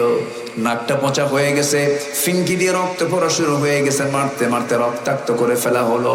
নবীর পাশে কেউ নাই, এইদিকে আবু বকরের পাশে কেউ নাই। সাইয়েদনা আবু বকর সিদ্দিক রাদিয়াল্লাহু আনহু সেন্সলেস হয়ে পড়ে থাকলেন। এমন সময় উতবা, শাইবা, মুগীরা সমস্ত কাফেররা মনে মনে চিন্তা করলো আবু বকর বুঝি মারা গেছে। কিছুক্ষণ পর সেন্সটা ফিরলো।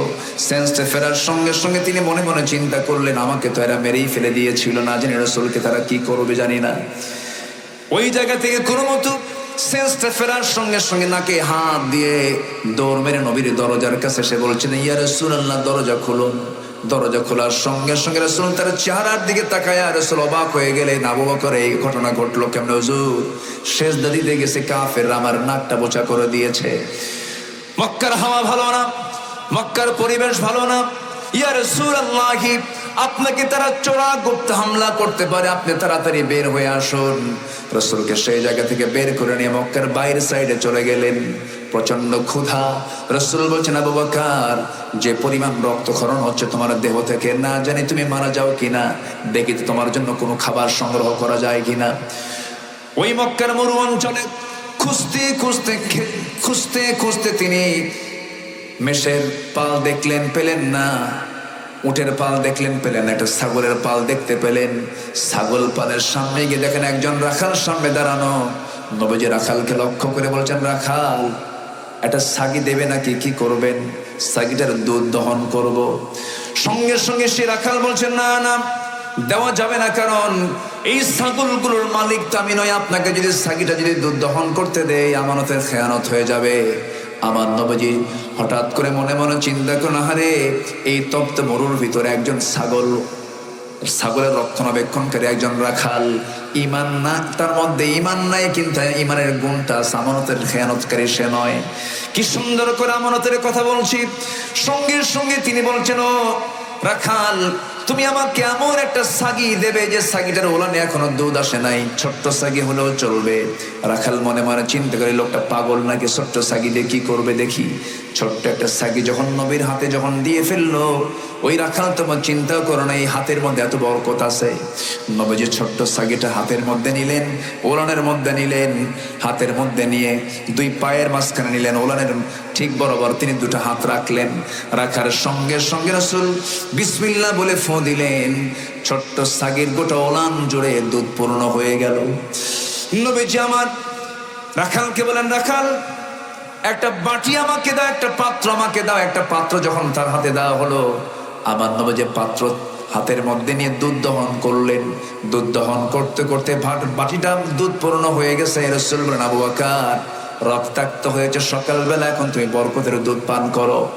নবীজি তার হাতে যখন দিলেন, বিসমিল্লাহ বলে তিনি পান করা শুরু করলেন। এত দুধ পান করলেন যে তার পেটের চামড়া টাইট হয়ে গেছে, কিন্তু চুল পরিমাণ দুধ কমলো না। রাসূল বলছেন, আবু বকর, কেমন খাইছো? হুজুর, খাইলাম তো মজবুত মতো, কিন্তু আমার পেট ভরে গেল, কিন্তু বাটি থেকে দুধ আমি কমাতে পারছি না। রাসূল বললেন, তুমি দুধ কমাতে পারবে না, রাখালকে দিয়ে দাও। রাখালকে দেওয়া হলো। রাখাল যখন শুরু করলো, আর রাসূল বিসমিল্লাহ বলে দিলেন, সেও পান করা শুরু করলো। সেও তৃপ্তি ভরে দুধ পান করলো, কিন্তু বাটির দুধ, পাত্রের দুধ চুল পরিমাণ কমলো না।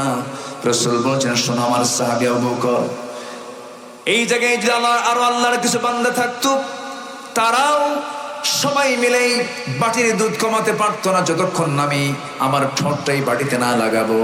আমার রাসূল সর্বশেষ করলেন কি, বাটিতে হাতের মধ্যে নিলেন, বিসমিল্লাহ বলে সেবন করলেন, দুধটা ফুরে গেল। এবার বলছেন, রাখাল, তোমার বাটি তোমার হাতে রাখো, তোমার ছাগলটাও তোমার হাতে রাখো, আমরা এখন রওনা দিলাম। আবু বকর, চলো চলে যাই। সঙ্গে সঙ্গে রাখালের চোখে পানি। রাসূল বলছেন, রাখাল, তোমার চোখে পানি কেন, কি হয়েছে? রাখাল বলছে, আমাকে আপনি রেখে রাখছেন কেন? আপনি আমাকে সঙ্গে করে নিয়ে যান। রাসূল, তোমাকে সঙ্গে করে নিয়ে গেলে পরে ছাগলগুলো দেখবে কি, তোমার আমানতের তো খেয়ানত হয়ে যাবে। তা তো সত্যি কথা, ঠিক আছে, আপনি চলে যান, তবে শর্ত হলো, আপনাকে যখন আমি ছাগিটা দিলাম, সেই ছাগি দেওয়ার সঙ্গে সঙ্গে আপনি ওলানে হাত দিলেন, কি যেন পড়লেন, ওলানটা দুধে ভরপুর হয়ে গেল। দুধটা আপনি দহন করলেন, বাটি পূর্ণ হয়ে গেল। আপনাকে আমি ছুটি দেব, তবে শর্ত হলো আপনাকে এই দোয়াটা আমাকে শিখিয়ে যেতে হবে। আপনি আমাকে এই দোয়াটা শিখায় দেন। নবীজি আমার মুস্কি হাসি মেরে বলছেন, ও রাখাল, তোমাকে যে আমি দোয়াটা শিখাবো, 1000 বার দোয়া শিখায় কোনো লাভ হবে না, কারণ তোমার মধ্যে কি নাই? আসতে বলে, কি নাই? আল্লাহ বলছেন, কয়টা কাজ করো, মনে আছে আপনাদের? ভয়ও থাকবে না, চিন্তাও থাকবে না। কয়টা কাজ করো? আর ইমানের গুণ কয়টা? ইমানদারের গুণ কয়টা বলেন? 7টা গুণ। অনেকগুলো কথা পড়ে আছে। আমার নবীজি বললেন, ও রাখাল, 1000 বার দোয়া পড়লেও কোনো কাজ হবে না, কারণ তোমার মধ্যে কি নাই? ইমান নাই। সঙ্গে সঙ্গে রাখাল বলতেছে, আপনারা চেহারা প্রমাণ করতেছে, আমি বহু নাম শুনেছি মক্কার মাটিতে, আব্দুল্লাহর পুত্র মুহাম্মদ নামে আল্লাহর নবীর আগমন হয়েছে, আপনি মনে হয় সেই ব্যক্তি হবেন। রাসূল মুস্কি হাসি মেরে বলছেন, রাখাল রে, বুঝতে ভুল করো নাই, দেখতে তুমি চিনতে ভুল করো নাই। সঙ্গে সঙ্গে হাতটা গায়ে দিয়ে বলতেছে, আশহাদু আল্লা ইলাহা ইল্লাল্লাহু ওয়াহদাহু লা শারীকা লাহু ওয়া আশহাদু আন্না মুহাম্মাদান আবদুহু ওয়া রাসূলুহু। হেদায়েতের মালিক কে? আসতে বলবেন না, হেদায়েতের মালিক কে? ওই যে রাখাল কি রাসূল ওই জায়গা থেকে টেনে আনলেন, সেই রাখাল তো সাধারণ কোন রাখাল নন। সেই রাখালের হাতে দুনিয়া থেকে বিদায় নিয়েছে এই উম্মতের জন্য ফেরাউন আবু জেহেল দুনিয়া থেকে তার হাতে বিদায় হয়েছে। আল্লাহু আকবার। সেই রাখালটার নাম হলো আব্দুল্লাহ ইবনে মাসউদ রাদিয়াল্লাহু তাআলা আনহু। আব্দুল্লাহ ইবনে মাসউদ রাদিয়াল্লাহু তাআলা আনহু, তার হাতেই আবু জেহেলের মতো এই উম্মতের যে ফেরাউন, আমার রাসূল বলেছেন এই উম্মতের ফেরাউনকে আবু জেহেল, এই লোকটা, এই নরাধমটা এই রাখালের হাতে দুনিয়া থেকে বিদায় হয়। সম্মানিত ভাইরা, কথায় তো কথা বাড়ে, তো ওই লোকটার মূল্য বেড়ে গেছে, দাম বেড়ে গেছে কিসের কারণে বলেন তো? আসতে বলো না কিসের কারণে? আমাদের 1 নম্বর গুণ অর্জন করতে হবে, কি বলেন তো? ঈমান। কিন্তু আমি যে ঈমানদার, ঈমানদারকে চেনার জন্য 7টা গুণ তার মধ্যে থাকতে হবে। ঈমানদার গুণ, ঈমানদারের সার্টিফিকেট নেবার জন্য তার মধ্যে অবশ্যই 7টা গুণাবলী থাকতে হবে। সেই 7টা গুণাবলী আল্লাহ রাব্বুল আলামিন সূরা মুমিনুনের শুরুতে বলছেন, যারা পারেন ঠোঁট মিলিয়ে বলেন, قد أفلح المؤمنون الذين هم في صلاتهم خاشعون والذين هم عن اللغو معرضون والذين هم للزكاة فاعلون والذين هم لفروجهم حافظون। এরপর আল্লাহ রাব্বুল আলামিন বলছেন, ওয়াল্লাযীনা হুম লিআমানাতিহিম ওয়া আহদিহিম রাউন ওয়াল্লাযীনা হুম আলা সালাওয়াতিহিম ইউহাফিযুন উলাইকা হুমুল ওয়ারিসুন الذين يرثون الفردوس هم فيها خالدون। জোরে বলুন আল্লাহু আকবার। আল্লাহ রাব্বুল আলামিন বলেন, ঈমানদাররা 7টা গুণ অর্জন করো। নাম্বার 1 হলো ঈমানদার নামাজি হবে না বেনামাজি হবে? বলেন, নামাজি হবে। সে নামাজটা সে খুশুর সঙ্গে আদায় করবে, অনর্থক কথা জিহ্বা থেকে বের করবে না। নাম্বার 3, যাকাত ঠিকমতো আদায় করবে। নাম্বার 4, সে তার লজ্জাস্থানকে হেফাজত করবে। যুবকরা, নিজের চরিত্র ঠিক রাখার জন্য অবশ্যই নিজেকে কন্ট্রোল করার দরকার আছে না নাই? আসতে বলবেন না, আছে না নাই? বিবাহ পূর্ব কোনো প্রেম করা যাবে? আস্তে আস্তে কর। বিবাহ পূর্ব কোনো প্রেম করা যাবে? আচ্ছা, বিয়ের আগে কি প্রেম হয় না জেনা হয়? বিয়ের পরে কি হয়? প্রেম হয়। কিন্তু আজকে বিয়ের আগে, আজকে সমাজে বিয়ের আগে কি হয়? প্রেম হয়ে যায়। বিয়ের আগেই যদি প্রেম করো, বিয়ের পরে তার প্রেম থাকবে না, খালি কিলিয়ার ঘুষাঘুষি হবে, ঠিক কিনা? এগুলো করবা না। বিয়ের প্রয়োজন হবে, তোমার যৌবন আছে, পিছনের দরজা দিয়ে না দিয়ে সামনের দরজা দিয়ে আসবে। মেয়ের বাবাকে প্রস্তাব দিয়ে ফেলবা, তোমার আব্বা দিয়া, নিজে না, প্রস্তাব দিয়ে ফেলবা, বিয়ে করে ফেলবা। জেনার কাছে যাবা না, নোংরামি করবা না, কুকুর সিগাল শুকুরের চরিত্র নিয়ে আসবা না, ঠিক কিনা? আমি মানুষ, আমার মানুষের চরিত্র যেন আমার মধ্যে থাকে, এই দিকটা তোমার খেয়াল করতে হবে। তোমাকে ঈমান নষ্ট করার জন্য তোমার সামনে উলঙ্গ হয়ে নারীরা সামনে দাঁড়াবে আখিরের জামানায়। সে দৃশ্যকে আমরা দেখছি না আজকে? সে দৃশ্য দেখছি কিনা? আজকে চরিত্রহীনা লম্পট বদমাইশগুলো হয়ে যায় সমাজের সেলিব্রিটি, ঠিক কিনা? আর ওই সমস্ত অশ্লীল বেহায়াপনা চরিত্রহীনা এই সমস্ত মেয়েদেরকে কলেজের মাঠে, স্কুল মাঠে নিয়ে এসে নাচায়। আর যে নেতারা হাতের তালি মারে, ওই সমস্ত নেতৃত্বের মুখে জুতা মারা দরকার, ঠিক কিনা? জুতা মারা দরকার। বুঝে নেন কথাগুলো। এরকম বদমাইশ আছে না নাই? এমন অসভ্য বাপ আছে, নিজের মেয়েকে মঞ্চে তুলে দিয়ে মেয়েকে বলে, তুমি নাচো। মেয়ে নাচে, বাবা হাতের তালি দেয়, থাপড়ায় 32 দাঁত ওই বাপের ভাঙ্গা দরকার। সচেতন হতে হবে। আজকে নোংরা মানুষগুলো সমাজের নেতৃত্বের আসনে বসে গেছে। মসজিদ কমিটি পর্যন্ত দখল করেছে সুদখোররা। কথা বলবো, কথা তো কেবল শুরু হচ্ছে। আমার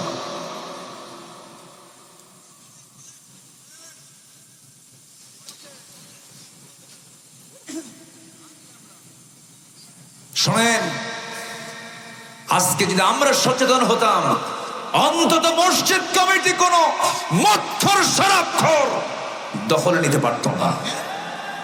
সচেতন হওয়ার দরকার আছে না নাই? আজকে আপনার সামনে দাঁড়াবেন না, আপনাকে পাড়ায়া মারবে।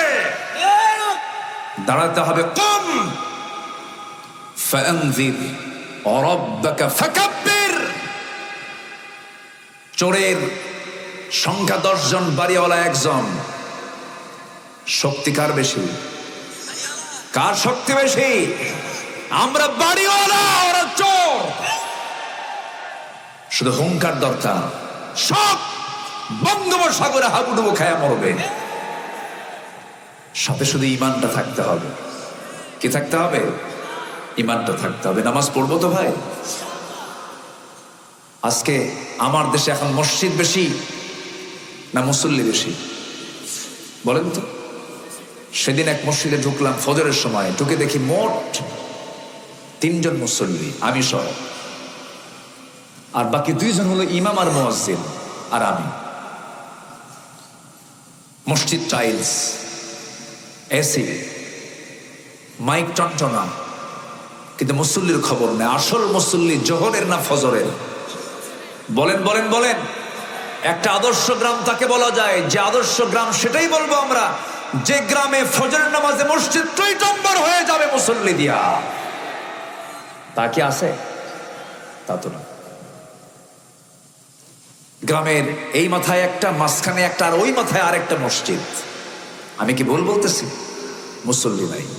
মসজিদ বেশি দরকার না মুসল্লি বেশি দরকার? সভাপতি সুদ খায়, সেক্রেটারি মদ খায়, আর ক্যাশিয়ার মহিলার পিছনে বসে থাকে। আছে না নাই? অন্যের বাড়ি গিয়ে ধরা খায়। এখন সভাপতির সামনে এখন খতিব ওয়াজ করবে কেমন? ওয়াজ করতে নিয়ে হঠাৎ করে একদিন বলেই ফেলছে যে আয়াত, ইয়া আইয়ুহাল্লাযীনা আমানু তাকুল্লাহা ওয়া যারু মা বাকিয়া মিনার রিবা। আমি যেখান থেকে আজকে তেলাওয়াত করেছি, একটা অপরাধ আছে যে অপরাধ করা মানে আল্লাহ রাসূলের বিরুদ্ধে যুদ্ধে নামা। যেরকম নাউযুবিল্লাহ। সে অপরাধটা কি জানেন? সেটা সুদ। সেটা কি বলেন? সুদ। সুদ তো সাতক্ষীরাতে নাই। আসতে কয় আছে আছে। এই সময় কি উঠবেন না? উঠলি ভাববো ওই লোকটা সুদ খায়, বসে থাকে। সুদ, সুদের করাল গ্রাস আমার দেশে আজকে বিরাজ করছে। সুদ আছে যেখানে, বলেন সুদ আছে যেখানে। মাহফিলে বললাম ঠিক আছে, মাহফিল শেষে চলে গেলে তার সমস্যা নেই। সেদিন এক মাহফিলে বললাম, বউ বড় না মা বড়? কি সুন্দর করে চিৎকার বের করে, মা বড়। আমি বললাম হ্যাঁ ঠিক আছে, মাহফিলে মা বড়, বাড়িতে গিয়ে বউ বড়। কি আমি কি ভুল বলছি? বিয়ের আগে ভালোই থাকে মা, বিয়ে করলে মাটা পর হয়ে যায়। আমি কি ভুল কিছু বলছি? বিয়ের পরে এই চিত্র পাল্টাবে কেন? কেন পাল্টাবে এই চিত্র? বিয়ের আগেও মা বড়, বিয়ের পরেও মা বড়। অনেক কথা ছিল, এক রাত তো, সব কথা তো এক রাতে বলা যায় না। ইমাম এখন এই আয়াতটা যখন বলছে, আয়াতের সঙ্গে বলে ফেলছে তোমরা চক্রাকারে সুদ খাইও না। এই খুতবা দেওয়ার সঙ্গে সঙ্গেই নামাজ শেষ। সভাপতি ইমাম সাহেবের সামনে মুখে মুখে দাঁড়িয়ে বলতেছে, হুজুর আপনি সুদের বিরুদ্ধে ওয়াজ করবেন, ভালো কথা করছেন, আয়াত আসছে, সমস্যা নেই, কিন্তু আপনি সুদের কথা বলার সময় আপনি আমার দিকে তাকায়া তাকায়া বললেন কেন? কি কথা কি বোঝেন? চাকরি আছে, আজ থেকে চাকরি আছে। আমরা সেই ইমামকে দেখতে চাই বাংলার জমিনে, যে ইমামরা বিচার করবে। জোরে বলি ইনশাআল্লাহ।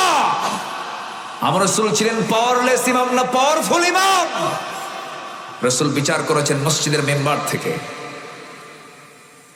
সম্মানিত ভাইয়েরা, সম্মানিত বন্ধুগণ, অনেক কথা। 7টা গুণ আমরা ইমানদার যদি হতে চাই, আমরা 7টা গুণটা অর্জন করবো আমাদের জীবনে। জোরে বলি ইনশাআল্লাহ। 4টা কাজ করো, আল্লাহ বলছেন তোমার মধ্যে থেকে ভয় এবং চিন্তা আমি আল্লাহ নিজে দূর করে দেব। 1 নাম্বার হলো ঈমান আনো ভালো করে। নাম্বার 2 হলো ওয়ামিলুস সলিহাত, নেক কাজ করো। নেক কাজ বলতে পৃথিবীতে যত হালাল কাজ আছে সমস্ত কাজকে নেক কাজ বলা হয়। যেমন আপনি মাহফিল থেকে বাড়িতে চলে যাবেন, বাড়িতে যাওয়ার পথে রাস্তায় দেখতে পেলেন একটা খোয়া পড়ে আছে ঠিক মাঝখান বরাবর, একটা আদলা ইট পড়ে আছে, খোয়া পড়ে আছে। ওই ইটের উপরে খোয়ার উপরে কারো পা পড়লে পা পিছলে গিয়ে ভেঙে যেতে পারে। আপনি সেই খোয়াটা আস্তে করে সরাইয়া রাখলেন আর সাইডে রাখলেন। আল্লাহ রাসূল বলছেন এটাও ঈমানের একটা শাখা, এই কাজের জন্য আল্লাহ পাক তাকে জান্নাত দিতে পারে। নেক আমল বলতে বোঝায় হলো কল্যাণমূলক যত কাজ আছে, যত ভালো কাজগুলো আছে সমস্ত কিছু হলো নেক আমল। আমার বন্ধুগণ, ওজনে কম দেওয়া খুব নেক আমলের কাজ। নেক আমল ওজনে কম দেওয়া লোক সাতক্ষীরাতে মনে হয় নাই। আসতে বলবেন না সেরা নাই। এখন ওজনে কম দেবে কেমনে? কারণ সব তো ডিজিটালে মাপে। কিসে মাপে? এটা কি কম বেশি হয়? হ্যাঁ, মাথা টাল হলে ওটাও টাল হয়, মাথা টাল হলে ওটাও টাল হয়ে যায়। ওজন কম বেশি করার একটা সূরা আছে, ওয়াইলুল লিল মুতাফফিফিন, ধ্বংস হোক তার যারা ওজনে কম বেশি করবে। আমার বন্ধুগণ, সবকিছু আমার আপনার জন্য নেক আমল হবে যদি সেটা আল্লাহর নিয়ম মাফিক হয়, আর সবকিছু আমার আপনার জন্য বদ আমল হয়ে যাবে যদি আল্লাহর নিয়ম মাফিক না হয়। নাম্বার 2 হলো যারা নেক আমল করে দুনিয়া থেকে বিদায় নেবে, ঈমান যারা আনবে। নাম্বার 3 হলো ওয়াকামুস সালাত, যারা নামাজ কায়েম করবে। আজকে আমার দেশে কি নামাজ কায়েম আছে নাকি? আজকে নামাজ কায়েম আছে? নামাজ আদায়ের কথা আল্লাহ রাব্বুল আলামিন মাত্র একবার বলেছেন, আর নামাজ কায়েমের কথা বলেছেন একবার না বারবার, একবার না বারবার। আজকে যদি বাংলার জমিনে নামাজ কায়েম থাকতো, সুদ থাকতো না, জেনা থাকতো না, ঘুষের কারবার থাকতো না। আজকে আমার দেশে নামাজ আদায়ের পরিবেশ হয়তো বা আছে, কিন্তু নামাজ কায়েমের পরিবেশটা নাই। নামাজ কায়েম এমনি এমনি হবে না। নামাজ কায়েমের জন্য যুগে যুগে আম্বে কেরামদের শরীর থেকে রক্ত ঝরেছে, আল্লাহর পছন্দের বান্দাদের শরীর থেকে রক্ত ঝরেছে। দিন কায়েমের জন্য হাসতে হাসতে ফাঁসির মঞ্চে যেতে হয়েছে মুসলমান। সেই দিন কায়েমের জন্য, নামাজ কায়েমের জন্য আমরাও কি জানমাল দিতে রাজি আছি নাকি? আসতে বলবেন না। রাজি কি সবাই আছেন? সবাই কি রাজি আছেন? আল্লাহ জান্নাত দিতে রাজি আছেন। আল্লাহু আকবার বলেন, জোরে বলি আল্লাহু আকবার। নামাজ এমনি কায়েম হয় নাই, দিন এমনি কায়েম হয় নাই। আমার নবীজি এই দিন কায়েমের সংগ্রাম করতে গিয়ে নবীজির দেহ থেকে রক্ত ঝরেছে, নবীজির পবিত্র দেহ থেকে দাঁত ভেঙে গেছে। ওহদের ময়দানে যুদ্ধ করতে গিয়ে আমার নবীজি হেলমেট পরেছেন, যুদ্ধের ময়দানে দাঁড়ায় আছেন। এমন সময় এক কাফের দূর থেকে নবীজির মুখ বরাবর লক্ষ্য করে একটা পাথর মেরে দিয়েছে, সামনের 2টা দাঁত ভেঙে গেছে। বাকি জিন্দেগি ওহুদের দিন থেকে নিয়ে বাকি জিন্দেগি আমার নবীজির চেহারার সৌন্দর্য নষ্ট হয়ে গেছে। 2টা দাঁত হারা অবস্থায় রাসূল কথা বলেছেন। ওহুদের দাঁত চলে গেছে, কোমরে খন্দকের ময়দানে কোদাল মারতে মারতে কোমর চলে গেছে। দিন কায়েম করতে গিয়ে নবীজির কোমর ভেঙেছে, দাঁত ভেঙেছে। ওহুদের ময়দানে আমার রাসূলকে টার্গেট করে দুনিয়া থেকে বিদায় করার জন্য কত ষড়যন্ত্র করেছে। আমার নবীজির কপালের মধ্যে লোহা ঢুকেছে, গালের মধ্যে শিরস্ত্রাণের লোহা বিদ্ধ হয়েছে, আমার নবীজির শরীর থেকে রক্ত ঝরেছে। এত কষ্ট করেছেন আমার নবীজি ওহদ যুদ্ধের ময়দানে। সবাই জানতে পেরেছে রাসূল বুঝি দুনিয়া থেকে বিদায় নিয়েছেন, নবীজি বেঁচে নাই। এই সংবাদ চতুর্দিকে ছড়িয়ে পড়েছে। যুদ্ধের ময়দানে 70 জন সাহাবী শাহাদাত বরণ করেছেন। আমার নবীজি শেষ পর্যন্ত হাইয়ান মাজরুহান, আহত অবস্থায় বেঁচে ছিলেন। নবীজির মাথায় ব্যান্ডেজ লাগানো, নবীজির দাঁত ভাঙ্গা। আমার নবীজির সঙ্গে সঙ্গে সংবাদ পেলেন তার চাচা আমির হামজা দুনিয়া থেকে বিদায় হয়েছেন। লাশের সামনে গিয়ে দাঁড়ায় দেখেন তার আপন চাচার 2 চোখটা নাই, কান 2টা নাই, নাকটা তুলে নিয়েছে, হাত 2টা কেটে ফেলেছে, পা 2টা কেটে ফেলেছে। রাসূল বলেন, সাহাবীরা দেখো আমার চাচার লাশের দিকে তাকায় দেখো, বুকটা চিরে কলিজা পর্যন্ত বের করে নিয়েছে। ও আমার ভাই, ও আমার সাহাবীরা, আমার এই চাচা যে দিন প্রতিষ্ঠার জন্য যে ত্যাগ স্বীকার করলো, তোমরা বেশি দিন অপেক্ষা করো না, এই জমিনেই আল্লাহর দিন কায়েম হয়ে যাবে। জোরে বলেন সুবহানাল্লাহ। আমার নবীজি বলেন, সাহাবীরা, আমার চাচা আমির হামজার লাশ এবং আমার প্রিয় সাহাবী আব্দুল্লাহ বিন জাহাশের লাশ এক কবরে দাফন করে দাও। কারণ আমার সাহাবী আব্দুল্লাহ বিন জাহাশের লাশের যে অবস্থা, আমার চাচার লাশের সে অবস্থা, নাক কাটা কান কাটা অবস্থায় সেদিন তারা আল্লাহর সামনে হাজির হবে। আল্লাহ বলবেন, ও আব্দুল্লাহ, আল্লাহ বলেন, ও আমির হামজা, ফিমা যদি আনফুক, তোমার নাক কেন কাটা? ও উদুলক, তোমার কান কেন কাটা? ওই সময় আমার এই চাচা, আমার এই সাহাবী আব্দুল্লাহ আল্লাহর সামনে দাঁড়িয়ে বলবে, আল্লাহ, আমার নাক কেটেছে, আমার চোখ তুলে নিয়েছে তোমার জমিনের দিন কায়েমের সংগ্রাম করার জন্য। আল্লাহ সেই দিন বলবেন, ও আব্দুল্লাহ, ও আমির হামজা, আজকে তোদের কোনো বিচার করবো না, আজকে তোদেরকে সোজা জান্নাত দিয়ে দিলাম। জোরে বলেন সুবহানাল্লাহ। আমার বন্ধুগণ, নামাজ কায়েমের সংগ্রাম করব আমরা। নাম্বার 4 হলো যাকাত যারা আদায় করবে, এই 4টা কাজ যারা করবে, আল্লাহ রাব্বুল আলামিন বলছেন, আল্লাহ রাব্বুল আলামিন দুটো অফার দিয়েছেন। এক নম্বর অফার হলো লাহুম আজরুহুম ইনদা রাব্বিহিম, আল্লাহ বলছেন তাদের জন্য আমি আল্লাহ সীমাহীন পুরস্কার রেখে দিয়েছি। জোরে বলেন সুবহানাল্লাহ। নাম্বার 2 হলো ওই সমস্ত বান্দার জন্য দুনিয়াতে এবং আখিরাতেও কোনো চিন্তা নাই, কোনো ভয় নাই। জোরে বলি সুবহানাল্লাহ। আল্লাহ, তুমি এই আয়াতের অনুকূলে আমাদের জীবনকে সাজানোর তৌফিক দাও। জোরে বলি আমিন। অনেক রাত করে ফেলেছি, অনেক কষ্ট দিয়ে ফেললাম, তাই না? আপনাদের অনেক কষ্ট পেয়েছেন মনে হয় আপনারা। অনেক রাত হয়েছে, একটা ক্রস একটা পার করেছি আমরা অলরেডি। যতটুকু হয়েছে আমরা বলে ফেলি আলহামদুলিল্লাহ। জোরে বলি আলহামদুলিল্লাহ। আগামীকালকে আমার মাহফিল আছে কোথাও, জানো না? চুপড়িয়া। চুপড়িয়া ও চাবি, শুনবেন? আগ্রহ আছে, কিন্তু আজকে আর কখন শুনবেন বলেন? আরো তো 1 ঘন্টার মতো সময় লেগে যাবে তাহলে আমার মনে হয়। আচ্ছা আচ্ছা, একটু বসেন। আগামীকালকে চুপড়ি, না চুপড়িতে মাহফিল আছে, আমরা যদি পারি সেখানেও যাব। জোরে বলি ইনশাআল্লাহ।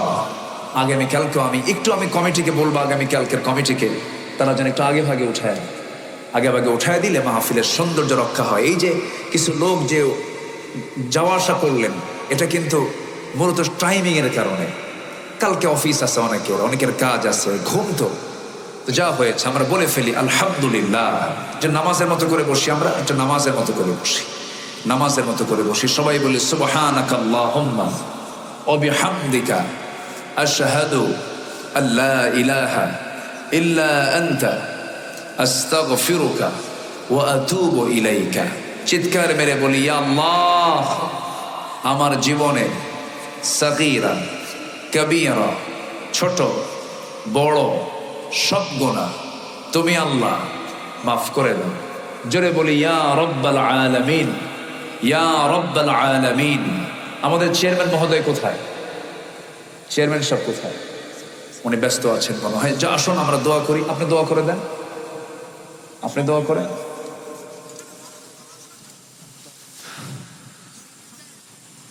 সঙ্গীত শুনবেন আপনারা?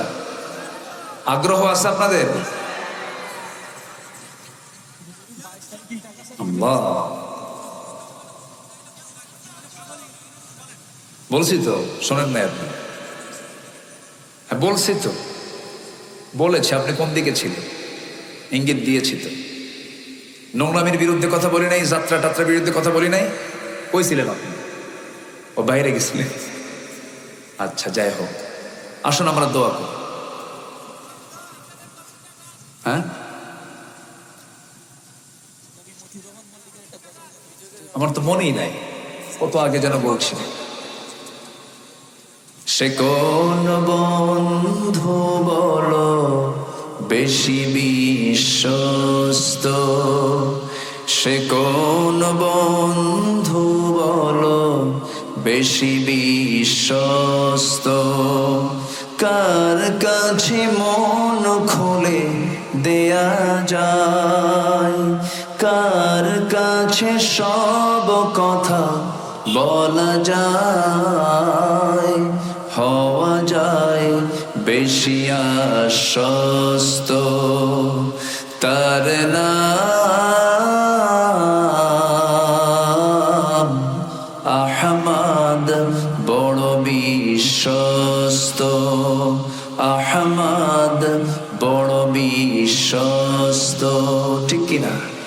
সবচেয়ে বেশি বিশ্বস্ত বন্ধু মুহাম্মদ সাল্লাল্লাহু। যে জন কখনো ব্যথা দিতে জানে না, যে জনকে বলি মুছে দেয় বেদনা, যে জন কখনো ব্যথা দিতে জানে না, যে জনকে বলি মুছে দেয় বেদনা, হৃদয়ের হাহাকার আপন করে নিতে আর কারব এত প্রশস্ত, তার নাম আহমদ বড় বিশ্বস্ত, আহমদ বড় বিশ্বস্ত, আহমদ বড় বিশ্বস্ত। এত আসতে মারহাবা। জি, অনেক রাত হয়েছে, আমরা এখন দোয়া করি, আমরা আল্লাহর কাছে কাঁদবো, আল্লাহর কাছে বলবো আল্লাহ যেন আমাদের জীবনের গুনাহগুলোকে মাফ করে দেন। আল্লাহুম্মা আমিন। ربنا ظلمنا أنفسنا وإن لم تغفر لنا وترحمنا لنكونن من الخاسرين। গভীর রাত, নিঝুম রাত, হাজার হাজার মুসলমান নরনারী নিয়ে তোমার শাহী দরবারে তোমার কালাম থেকে কিছু কথা বলে নিয়া কাঙ্গাল ফিকারের মতো ভিক্ষুকের মতো দুটো হাত পেতে আছে। আল্লাহ, ওনার দিকে নজর দিও না, বান্দা মনে করে তামাম জিন্দেগির গুনাহগুলোকে মাফ করে দাও। জনম দুঃখিনী মা, জনম দুঃখী বাপ জান যারা চলে গেলেন, জিন্দেগির গুনাহগুলো মাফ করে দাও, কবরগুলোকে জান্নাতের টুকরা বানায়া দাও। অনেক আলোচনা শেষ করে বাড়ি ফিরে যাব, বাড়িতে ফিরে গিয়ে সব দেখবো, কিন্তু মাকে দেখতে পাবো না। যেই মার দিকে তাকালি বরকত রহমত নাজিল হয়, সে আব্বা আম্মা যারা চলে গেলেন, জিন্দেগির গুনাহগুলো মাফ করে দাও, কবরগুলোকে জান্নাতের টুকরা বানায়া দাও। হাতটা উঁচু করুন, চোখটা বন্ধ করুন, আল্লাহ সেখানে দোয়া পড়ে আব্বা আম্মার জন্য সবাই বলুন, রব্বির হামহুমা কামা রব্বায়ানি সগীরা। সবাই বলুন, রব্বির হামহুমা কামা রব্বায়ানি সগীরা, রব্বির হামহুমা কামা রব্বায়ানি সগীরা। আয় আল্লাহ তাআলা, বিশেষ করে এই মাহফিলের আয়োজন যারা করলেন, শোনার জন্য দূর দূরান্ত থেকে যারা আসলেন, বিনিময়ে কিয়ামতের কঠিন ময়দান যেদিন কেউ কাউকে চিনবে না, এমনকি মা সন্তানকে পর্যন্ত স্বীকার করে বসবে, যেদিন মানুষ কাঁদতে কাঁদতে চোখের পানিগুলো ফুরে যাবে, চোখ থেকে রক্ত বের হওয়া শুরু হয়ে যাবে, সেই কঠিন মুসিবতের দিন এই মাহফিল সবার জন্য নাজাতের মাধ্যম তুমি আল্লাহ বানাইয়া দিও। আমার ডানে বামে সামনে পেছনে যত বায়াত তুলেছেন, যার যা প্রার্থনা তুমি আল্লাহ দয়া করে মঞ্জুর করে নাও। কাশিমপুরের আশপাশে যত কবরবাসী আছেন, আল্লাহ কবরগুলোকে তুমি আল্লাহ জান্নাতের টুকরা বানাইয়া দাও। আমার চেয়ারম্যান মহোদয়কে তুমি আল্লাহ কবুল করে নাও, মিলন ভাইকে তুমি আল্লাহ কবুল আর মঞ্জুর করে নাও। আল্লাহ গো, এই দোয়া আমার জীবনের শেষ দোয়া তো হতে পারে, কে কখন দুনিয়া থেকে বিদায় নেব জানি না, ডান হাতে আমলনামা না আসা পর্যন্ত কবরে নিও না। আয় আল্লাহ তাআলা, তোমার বান্দাগুলো কিনা এমন সময় হাত তুলেছি, মুসলমানদের পায়ের তলায় মাটি নাই, বাইতুল আকসাকে তুমি আল্লাহ মুসলমানদের হাতে তুলে দাও। এই ক্রান্তি লগ্নে মুসলমানদেরকে একটা প্ল্যাটফর্মে আসার তৌফিক দিয়ে দাও। আয় আল্লাহ তাআলা, পাখিটাকে আমরা হারিয়ে ফেলেছি আল্লাহ, আল্লাহ গতকালকে। আয় আল্লাহ তাআলা, আমরা প্রতিদিন প্রতি মুহূর্ত যার আলোচনা শুনতে পাই প্রযুক্তির কল্যাণে, কালকে একটা আলোচনা আমি নীরবে শুনছিলাম, আর মনে মনে ভাবতেছি, আল্লাহ এই পাখিটাকে যে হারিয়ে ফেললাম, মেহেরবানি করে আমরা তখন এর সান্ত্বনা পাবো আল্লাহ, যখন তুমি এই বান্দাকে মাফ করে জান্নাত দিয়ে দিবা। আল্লাহ, তুমি তার কবরটাকে জান্নাতের বাগিচা বানায়া দাও। আয় আল্লাহ তাআলা, সাহাবীদের জীবনী আমরা শুনেছি, সাহাবীদের জীবনী আমরা পড়েছি, কিন্তু সাহাবীদের জীবনকে যদি আমরা মডেল দেখি, তাদের জীবনের সঙ্গে তার জীবনটা অনেকটা মিলে যায়, অনেকটাই কমন পড়ে যায়। আল্লাহ মেহেরবানি করে পাখিটাকে তুমি আল্লাহ জান্নাতের উচ্চ মাকাম দিয়ে দাও। তার লালিত স্বপ্ন, তার লালিত যে স্বপ্ন ছিল ওই জমিনে তোমার দিন প্রতিষ্ঠা করা, এমন দিন বিজয়ী হয়েছে আল্লাহ, এমন দৃশ্য দেখার তৌফিক তুমি আল্লাহ দিয়ে দাও।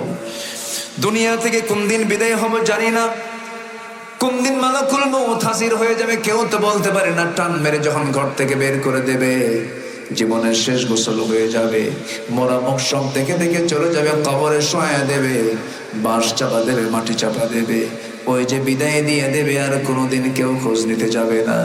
24 ঘন্টা যাবে না রে, 24 ঘন্টা যাওয়ার সঙ্গে সঙ্গে মাথার চুলগুলো খসে খসে পড়বে। 3 দিন লাগবে না, চামড়াগুলো গলে গলে পোকার পেটের খাবার হবে। মাত্র 7 দিন পেটের নারী ভরে সব চোখ মুখ কান নাক দিয়ে বের হতে থাকবে। মাত্র 3টা মাস কবর যদি খনন করা হয়, কয়েকটা হাড় ছাড়া কিছুই খুঁজে পাওয়া যাবে না। সে অন্তিম সময় যখন চলে আসবে রে, জবানে জারি করে দিও লা ইলাহা ইল্লাল্লাহু মুহাম্মাদুর রাসূলুল্লাহ।